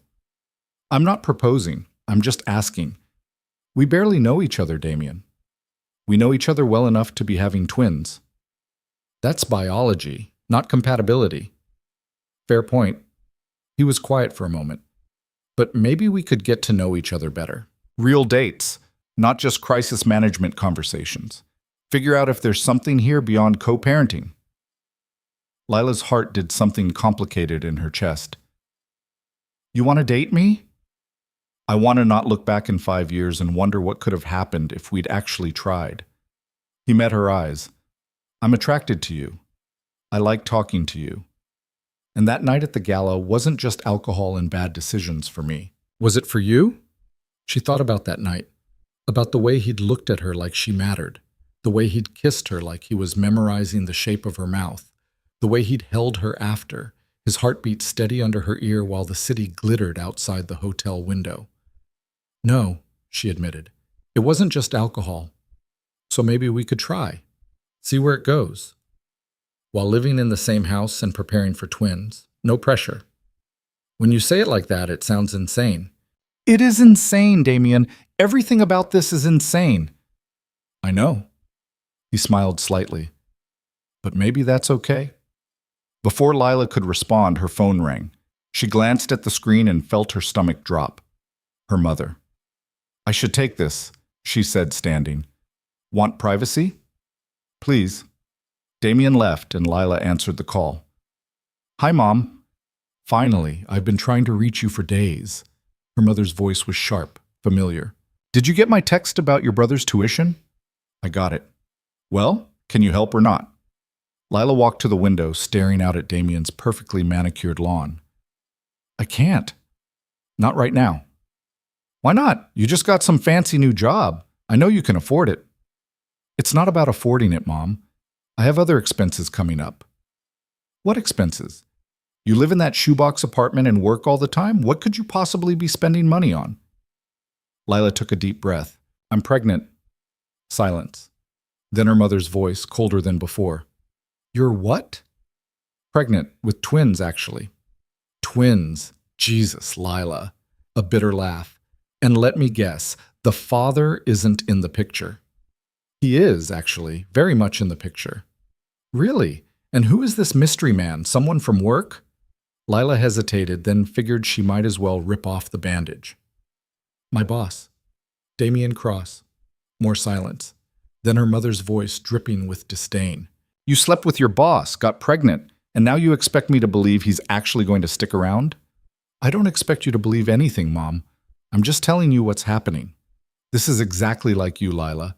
Always making terrible decisions and expecting everyone else to clean up your messes.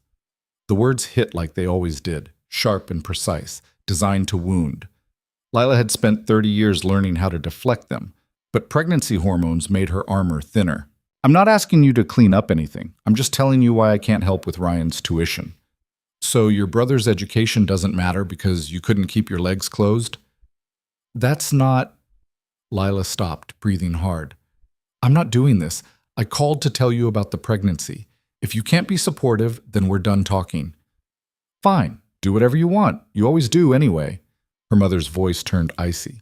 But don't come crying to me when he leaves and you're stuck raising 2 babies alone. You made your bed, Lila. Now lie in it. The line went dead. Lila stood there, phone pressed to her ear, feeling like she'd been hollowed out. She shouldn't be surprised. Her mother had never been warm, never been supportive, but some small, stupid part of her had hoped that maybe this time would be different. A soft knock on the door made her turn. Damien stood in the doorway, concern written across his face. Are you okay? Fine. Her voice cracked on the word. Lila, she thinks you're going to leave, thinks I'm an idiot for believing you'll stick around. The words spilled out before she could stop them. And maybe she's right. Maybe I am an idiot for thinking this could actually work. Damien crossed the room in 3 strides and pulled her into his arms. Lila resisted for maybe 2 seconds before collapsing against him, letting him hold her while she cried angry, frustrated tears. "Your mother is wrong," he said quietly, "about all of it. You don't know that." "Yes, I do." He pulled back enough to look at her. "I know I'm not leaving. I know you're not an idiot. And I know that whatever your mother said, it says more about her than it does about you. She's always been like this. Always made me feel like I was never good enough, never smart enough, never anything enough." "Then she's an idiot too." Damien's voice was fierce. "Because you're more than enough, Lila. You're exceptional." She wanted to believe him, wanted to let his words replace all the poisonous ones her mother had planted over the years. But 3 decades of conditioning didn't disappear because one person said nice things. "I should go," she said, pulling away. "I have packing to do, life to figure out." "Let me drive you home." "I can take the train." "Lila, please, let me drive you home." She was too tired to argue. They collected her coat, said goodbye to Sophie, who insisted on showing Lila her room first, a space that was somehow both age-appropriate and utterly perfect, and drove back to Queens in silence. When they pulled up to her building, Damien killed the engine. "I meant what I said, about all of it." He turned to face her. "I'm not your mother. I'm not going to disappear or make you feel like you're not enough. And if I do something that makes you feel that way, I need you to tell me so I can fix it." "You can't fix everything, Damien." "No, but I can try, if you let me." Lila looked at him, at this man who'd gone from her boss to the father of her children in the span of a few weeks, this man who'd offered her his home, his support, his presence, this man who was asking her to believe in something she'd never been able to believe in before. Trust. "Okay," she said quietly. "Okay? Okay, I'll let you try." She opened the car door. "But if you screw this up, I'm stealing one of those expensive paintings on my way out." He laughed. "Deal." Lila made it halfway to her building before turning back. Damien was watching her from the car, and something about the way he looked, worried, hopeful, completely invested, made her decision. She walked back to the car and tapped on his window. He rolled it down, eyebrows raised. "1 week," she said. "What?" "1 week, not 2. I'll move in 1 week from now, before I lose my nerve." Damien's smile was brilliant. "1 week. I'll be ready." "This is crazy," Lila muttered. "Completely crazy," he agreed. "But maybe that's okay." She walked away before she could change her mind, climbed the 5 flights of stairs to her apartment, and stood in the middle of her small living room looking at everything she'd built for herself. Then she pulled out her phone and started making a list of everything she'd need to pack. 1 week. 1 week until her life changed completely. 1 week until she found out if she'd made the best decision of her life or the worst mistake. Either way, there was no going back now. The week passed in a blur of cardboard boxes and goodbyes Lila didn't know how to say. Mrs. Chen cried when Lila told her she was moving, pressed 3 containers of dumplings into her hands, and made her promise to visit. Mr. Martinez at the bodega gave her a discount on her last purchase and told her to take care of herself. Even the landlord seemed almost sad when she turned in her keys, though that might have been because he was losing a tenant who always paid rent on time. Rebecca cornered her on Lila's last day at Cross Industries, eyes sharp with curiosity. "So you're really leaving, just like that?" "New opportunity, too good to pass up." Lila kept her voice light, professional. "At Meridian Tech. Convenient timing, considering Cross and Marcus Chen are friends." "It's a legitimate position, Rebecca. I interviewed for it." "I'm sure you did." Rebecca's smile didn't reach her eyes. "Just seems fast, that's all. 1 minute you're here, the next you're a VP somewhere else. People are talking. People always talk." Lila closed the last box on her desk. "Doesn't make it true." "Is it true you're moving to Connecticut?" Lila's hand stilled. "Where did you hear that?" "Patricia mentioned something about updating your address for HR. Said it was the same zip code as Cross's place." Rebecca leaned against the desk. "So is it true? You and the boss?" The urge to tell Rebecca exactly where she could shove her speculation was strong, but Lila had learned over the past year that engaging only made things worse. "My personal life is personal, Rebecca, but thanks for your concern." She picked up the box. I hope you find someone who can tolerate your questions better than I did. She left before Rebecca could respond, carried her box down to the lobby where Damien was supposed to meet her. He'd insisted on picking her up, and she'd been too tired to argue. He was waiting by the elevators, looking out of place in jeans and a sweater instead of his usual suit. When he saw her, he took the box from her hands without asking. Last one? Yeah. Finally. They walked to his car in silence. It wasn't until they were on the highway heading north that Damien spoke. Rebecca give you trouble? How did you? Patricia told me she'd been asking questions. Wanted to know if I should handle it. You don't need to handle anything. People are going to gossip no matter what we do. Lila stared out the window. Might as well get used to it. Doesn't mean I have to like it. No, but it means you have to accept it. She glanced at him. We both do. They drove the rest of the way in comfortable quiet, and Lila watched the city give way to suburbs, then to the kind of neighborhoods where houses had gates and lawns that required full-time gardeners. It still didn't feel real that she was going to live here, in this world so different from the one she'd fought her way out of. Margaret met them at the door, directing two men who were carrying in the last of Lila's furniture. It looked pathetic next to Damien's expensive things. Her secondhand couch with the stain she'd never quite gotten out, her dresser with the drawer that stuck, her kitchen table that wobbled unless you propped up one leg with folded cardboard. You don't have to keep any of this if you don't want to, Damien said quietly. I can have new furniture brought in. No, this is mine. I'm keeping it. Lila's voice was sharper than she intended. Sorry, I need something that's mine here. Does that make sense? Yeah, it does. Sophie appeared from somewhere deeper in the house, eyes wide at all the activity. Is Lila moving in? She asked Damien. She is. Is that okay with you? Sophie considered this seriously. Does this mean she's your girlfriend now?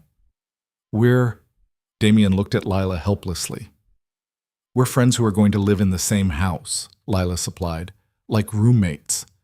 Emma Kay's mom has a roommate. They share a bed. Sophie tilted her head. Are you going to share a bed with Daddy?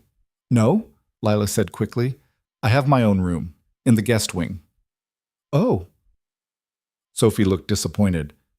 I thought maybe you'd get married like in the movies. Life's not like the movies, sweetheart, Damien said. I know, movies are better. Sophie turned her attention to Lila. Do you want to see my room again? I got new stuffed animals.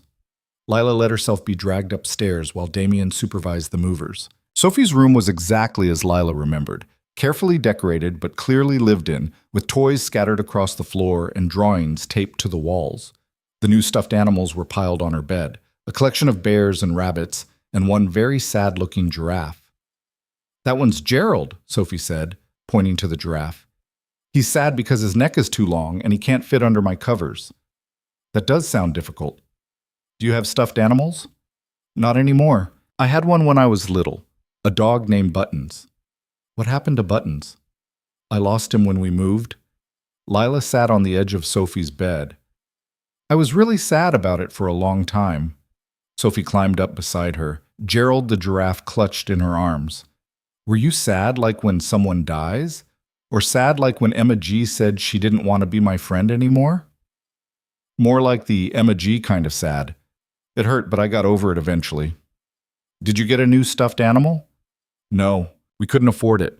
My mom worked a lot, and we didn't have money for extra things. Sophie processed this with the seriousness only a 6-year-old could manage. That's sad. Everyone should have stuffed animals. You're very wise, Sophie. I know, Daddy says I'm smart like my mom was. She swung her legs against the bed. Do you think you'll like living here? I don't know yet. It's very different from where I used to live. Different good or different bad? Just different. I'll have to get used to it. Sophie nodded like this made perfect sense.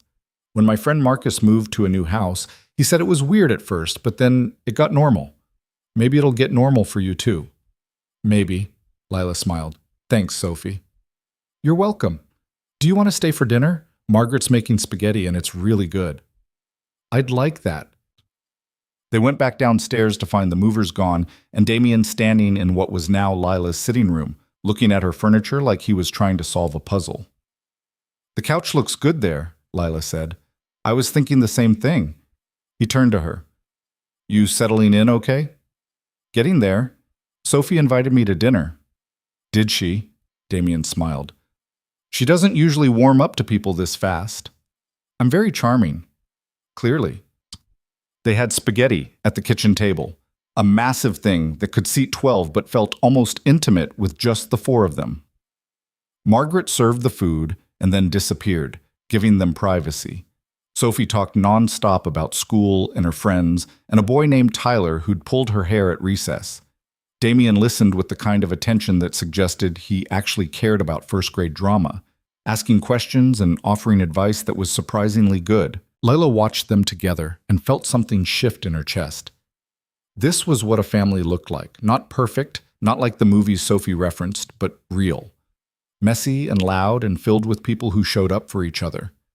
After dinner, Sophie insisted on showing Lila her favorite movie, something animated involving talking animals and a questionable plot. They watched it curled up on the couch in the den, Sophie between them, providing running commentary on every scene. This part is sad, she warned right before the main character's mother died. Thanks for the heads up, Lila said. You're welcome. Emma L. cries every time, but I don't because I'm tough. Very tough, Damien agreed, ruffling her hair.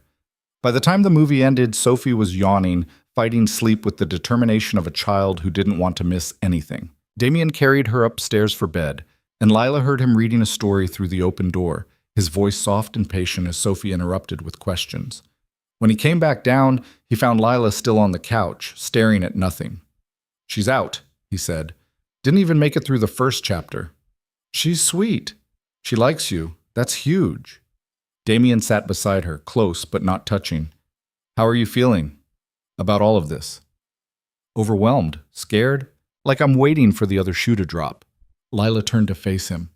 This is too good, Damien. The house, the job, you being decent about everything. People like me don't get this kind of luck. It's not luck. And what do you mean people like you? People who grew up with nothing, who clawed their way to stability and are always waiting for it to be ripped away. She pulled her knees to her chest. I keep thinking this is temporary, that I'll wake up and it'll all be gone. Damien was quiet for a moment. When Caroline died, I spent months convinced it was my fault, that if I'd been there, been different, been better, she would have lived. It took my therapist a long time to get through to me that some things just happen. They're not punishment or karma or anything else. They're just life. Are you saying this, us, the babies, all of it, is just life? I'm saying maybe we both need to stop waiting for disaster and start believing we deserve something good. He took her hand. You deserve this, Lila. The job you earned, the home I'm offering, a partner who wants to be here. All of it. Lila wanted to believe him, wanted to silence the voice in her head that sounded too much like her mother, telling her she wasn't good enough, wasn't worthy of anything beyond what she could scrape together herself. I'm going to try, she said finally. To believe it. I can't promise I'll succeed, but I'll try. That's all I'm asking. They sat like that for a while, hands linked, the house quiet around them. Eventually, Damien stood and pulled her to her feet. Come on, I'll help you unpack. You don't have to. I know, but I want to. They spent the next 2 hours organizing Lila's things in her new space. Damien hung clothes in the closet while she arranged books on the shelves, and they worked in the kind of comfortable silence that came from being at ease with each other. By the time they finished, it was past midnight, and Lila was exhausted. Get some sleep, Damien said at her door. First day at Meridian tomorrow. You need to be sharp. Thanks for the reminder. Really helpful for my anxiety. He smiled. You're going to be great. You don't know that. Yes, I do. He hesitated, then leaned in and kissed her forehead. Good night, Lila.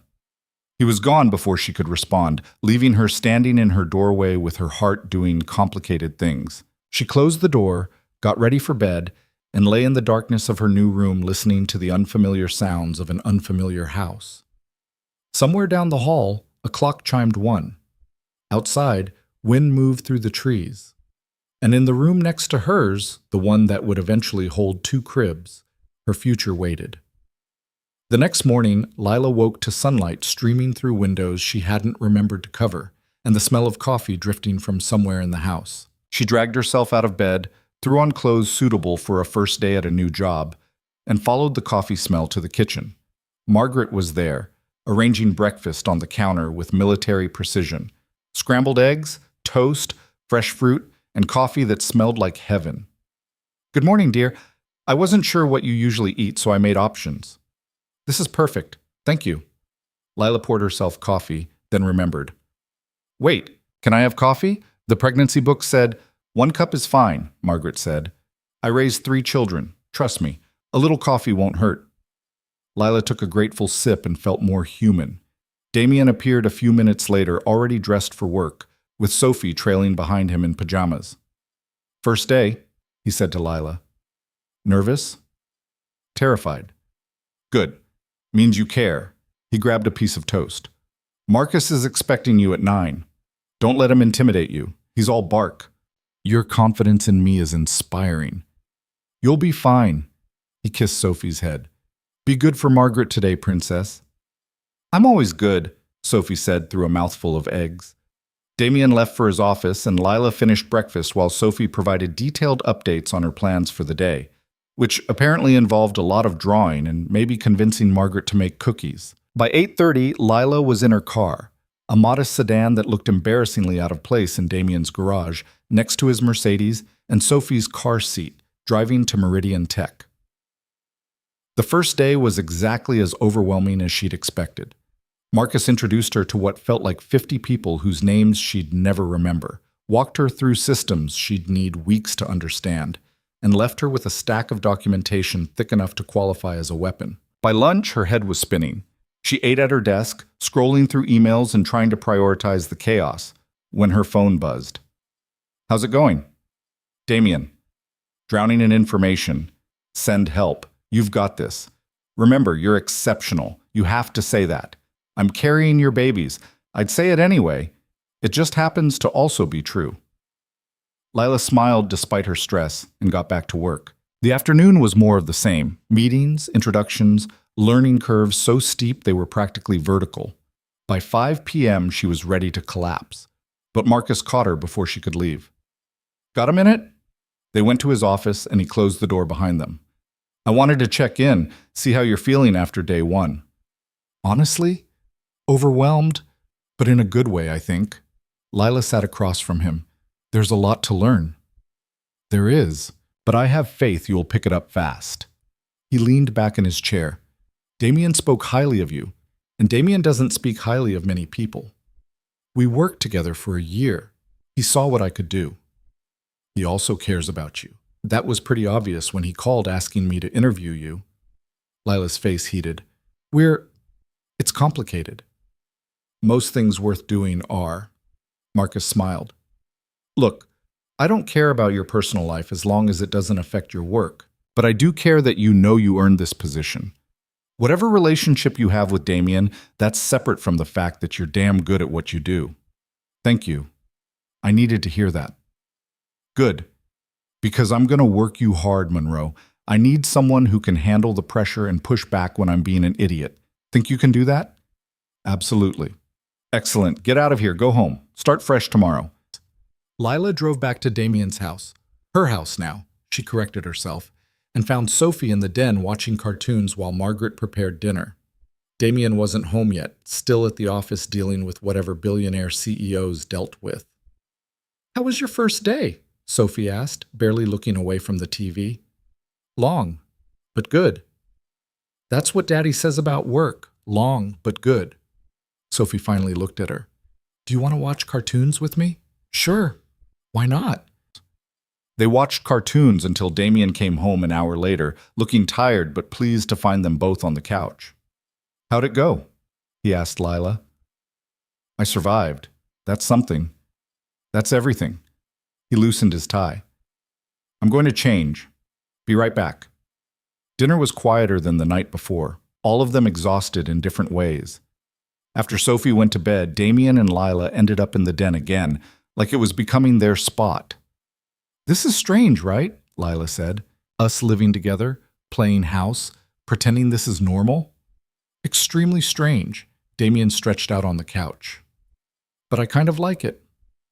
"You like the strange part or the living together part?" "Both." He looked at her. "Is it too strange for you?" "I don't know yet. Ask me again in a month. The weeks that followed fell into a rhythm that surprised Lila with how natural it felt. She'd wake up, have breakfast with Sophie, and sometimes Damien if he wasn't already at the office, drive to Meridian where she'd spend the day building systems and managing chaos. She'd come home to Sophie's questions about her day, dinner with a family that wasn't quite hers but was starting to feel like it could be, an evening spent with Damien talking about everything and nothing. They didn't rush anything, didn't force conversations about what they were or where this was going. They just existed together, learning each other slowly.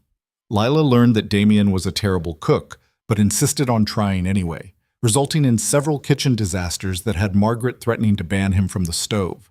She learned that he talked to himself when he worked, muttering about stock prices and market trends like they were personal enemies. She learned that he read Sophie 3 stories every night, even when he was exhausted, and that he kept a photo of Caroline in his office drawer but never on display.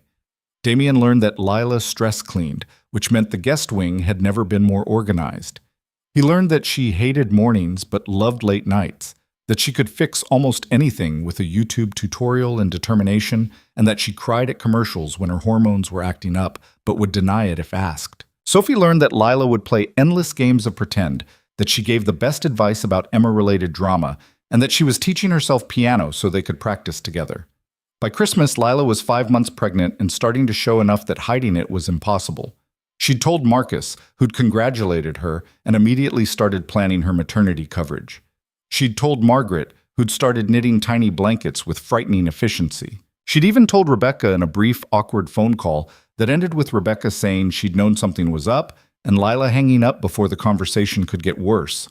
The one person she hadn't told was standing in her living room on Christmas Eve, having shown up unannounced with her brother in tow. Lila opened the door to find her mother and Ryan on the doorstep, and her heart sank. "Hi, Mom, Ryan."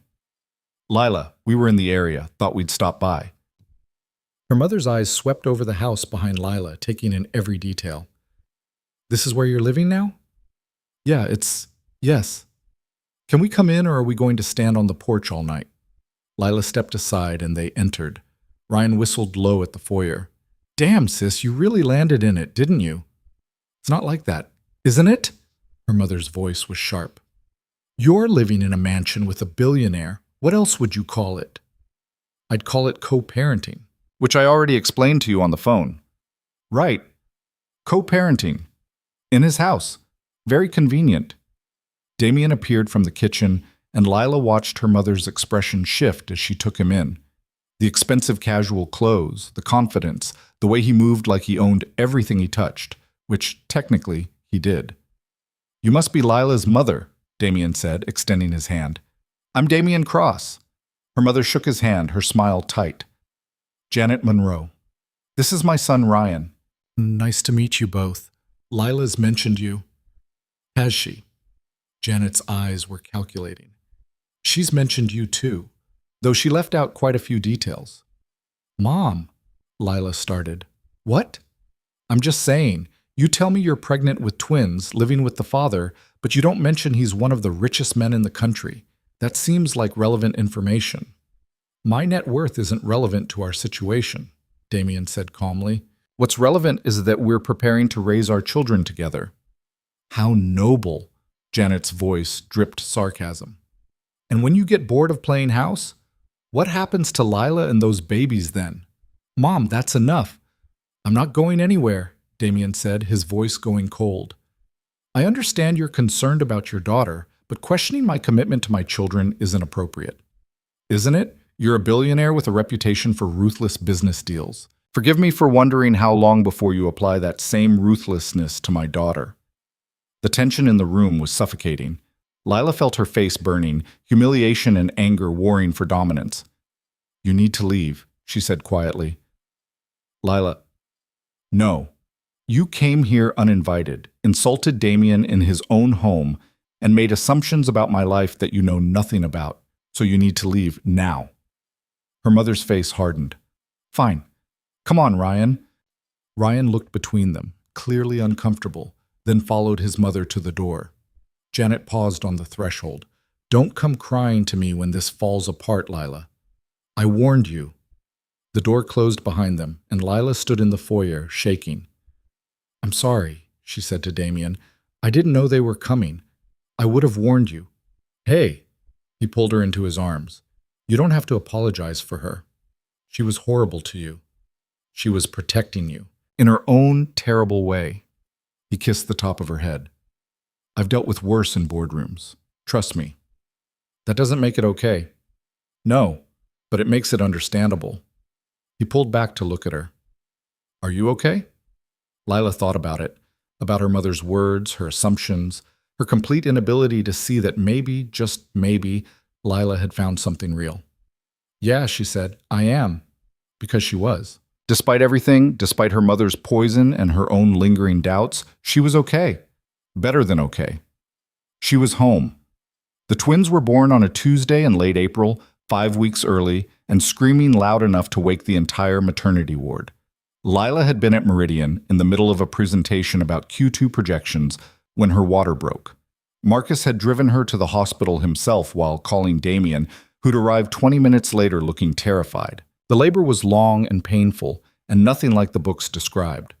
Lila screamed at Damien, at the nurses, at the universe in general for making childbirth so horrible. And through it all, Damien stayed.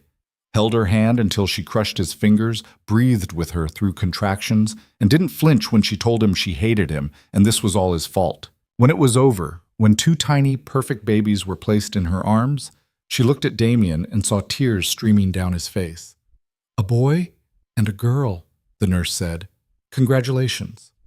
Lila stared at her children, at these impossible small humans she'd made, and felt something fundamental shift inside her. This was real. This was hers. They were hers. "They're perfect," Damien whispered. "They're so small. They're early, but they're healthy. That's what matters." Over the next few days, the hospital became their world. Lila learned to breastfeed twins, which was infinitely harder than anyone had let on. Damien learned to change diapers with the kind of determination he usually reserved for hostile takeovers. And together, they figured out how to be parents to 2 tiny humans who needed them completely. Sophie met her siblings on day 3, eyes wide as she stared at the babies in their bassinets. "They're really small," she said. "They'll get bigger," Damien promised. "Can I hold them?" "When we get home. Right now they need to stay warm." "What are their names?"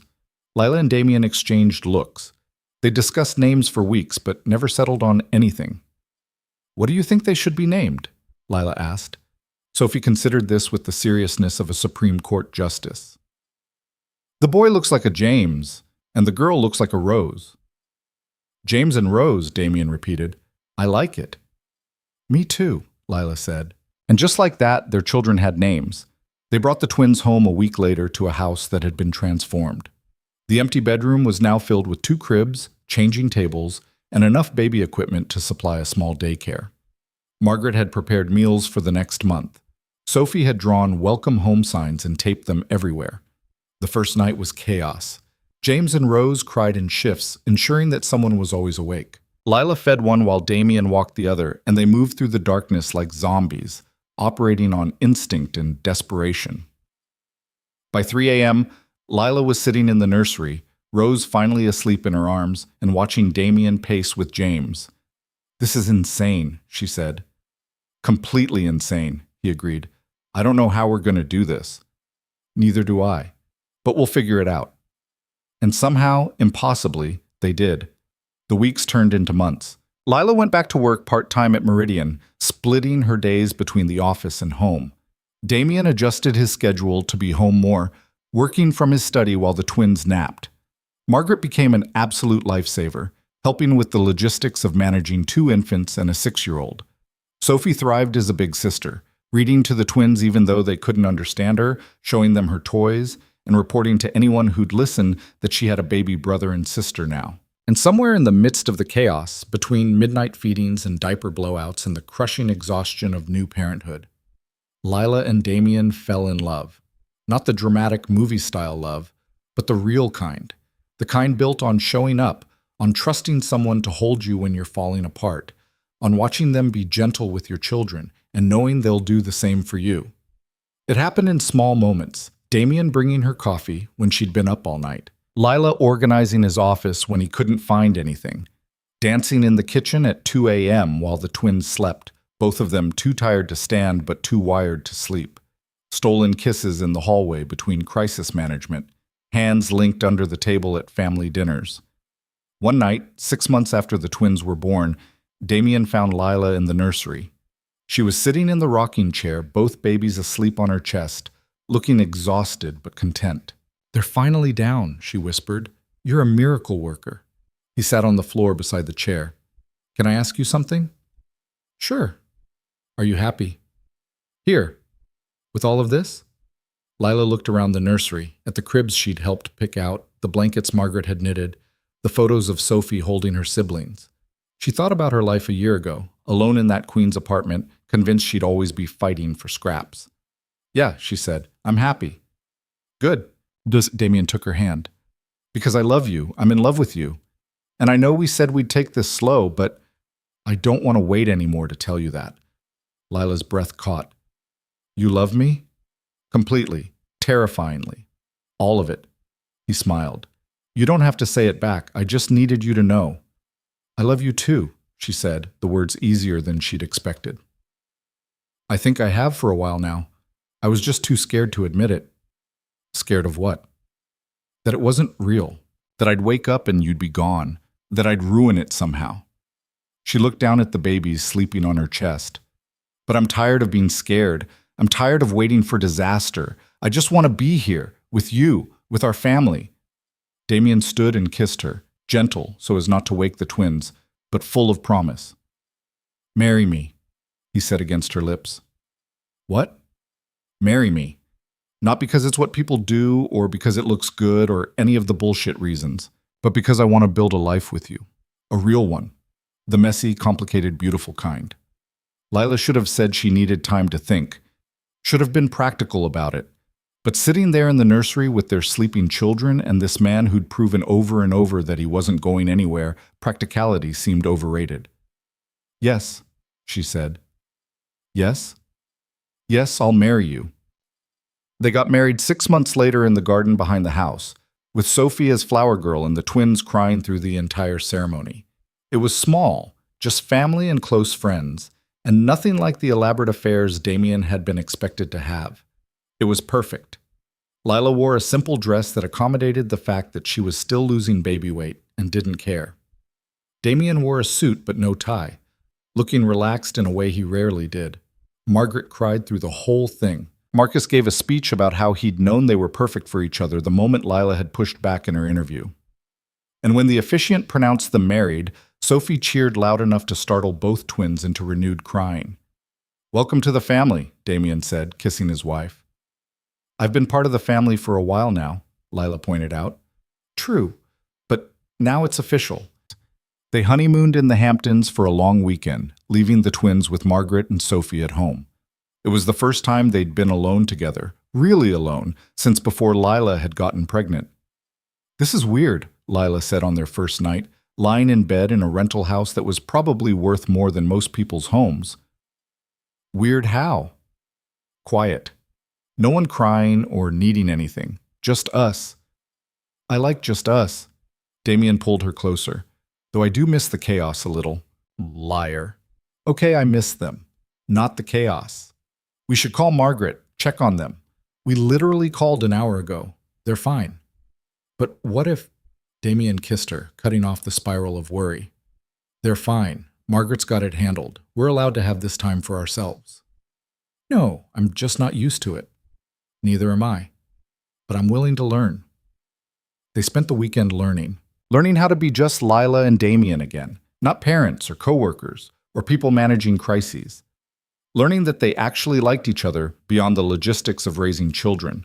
Learning that the love they'd built in the chaos was strong enough to survive the quiet too. When they got home, the twins were bigger somehow, even though it had only been 3 days. Sophie had 1,000 stories about what had happened while they were gone, and the house felt more like home than ever. Life settled into a new rhythm. The twins started sleeping through the night, which felt like a miracle.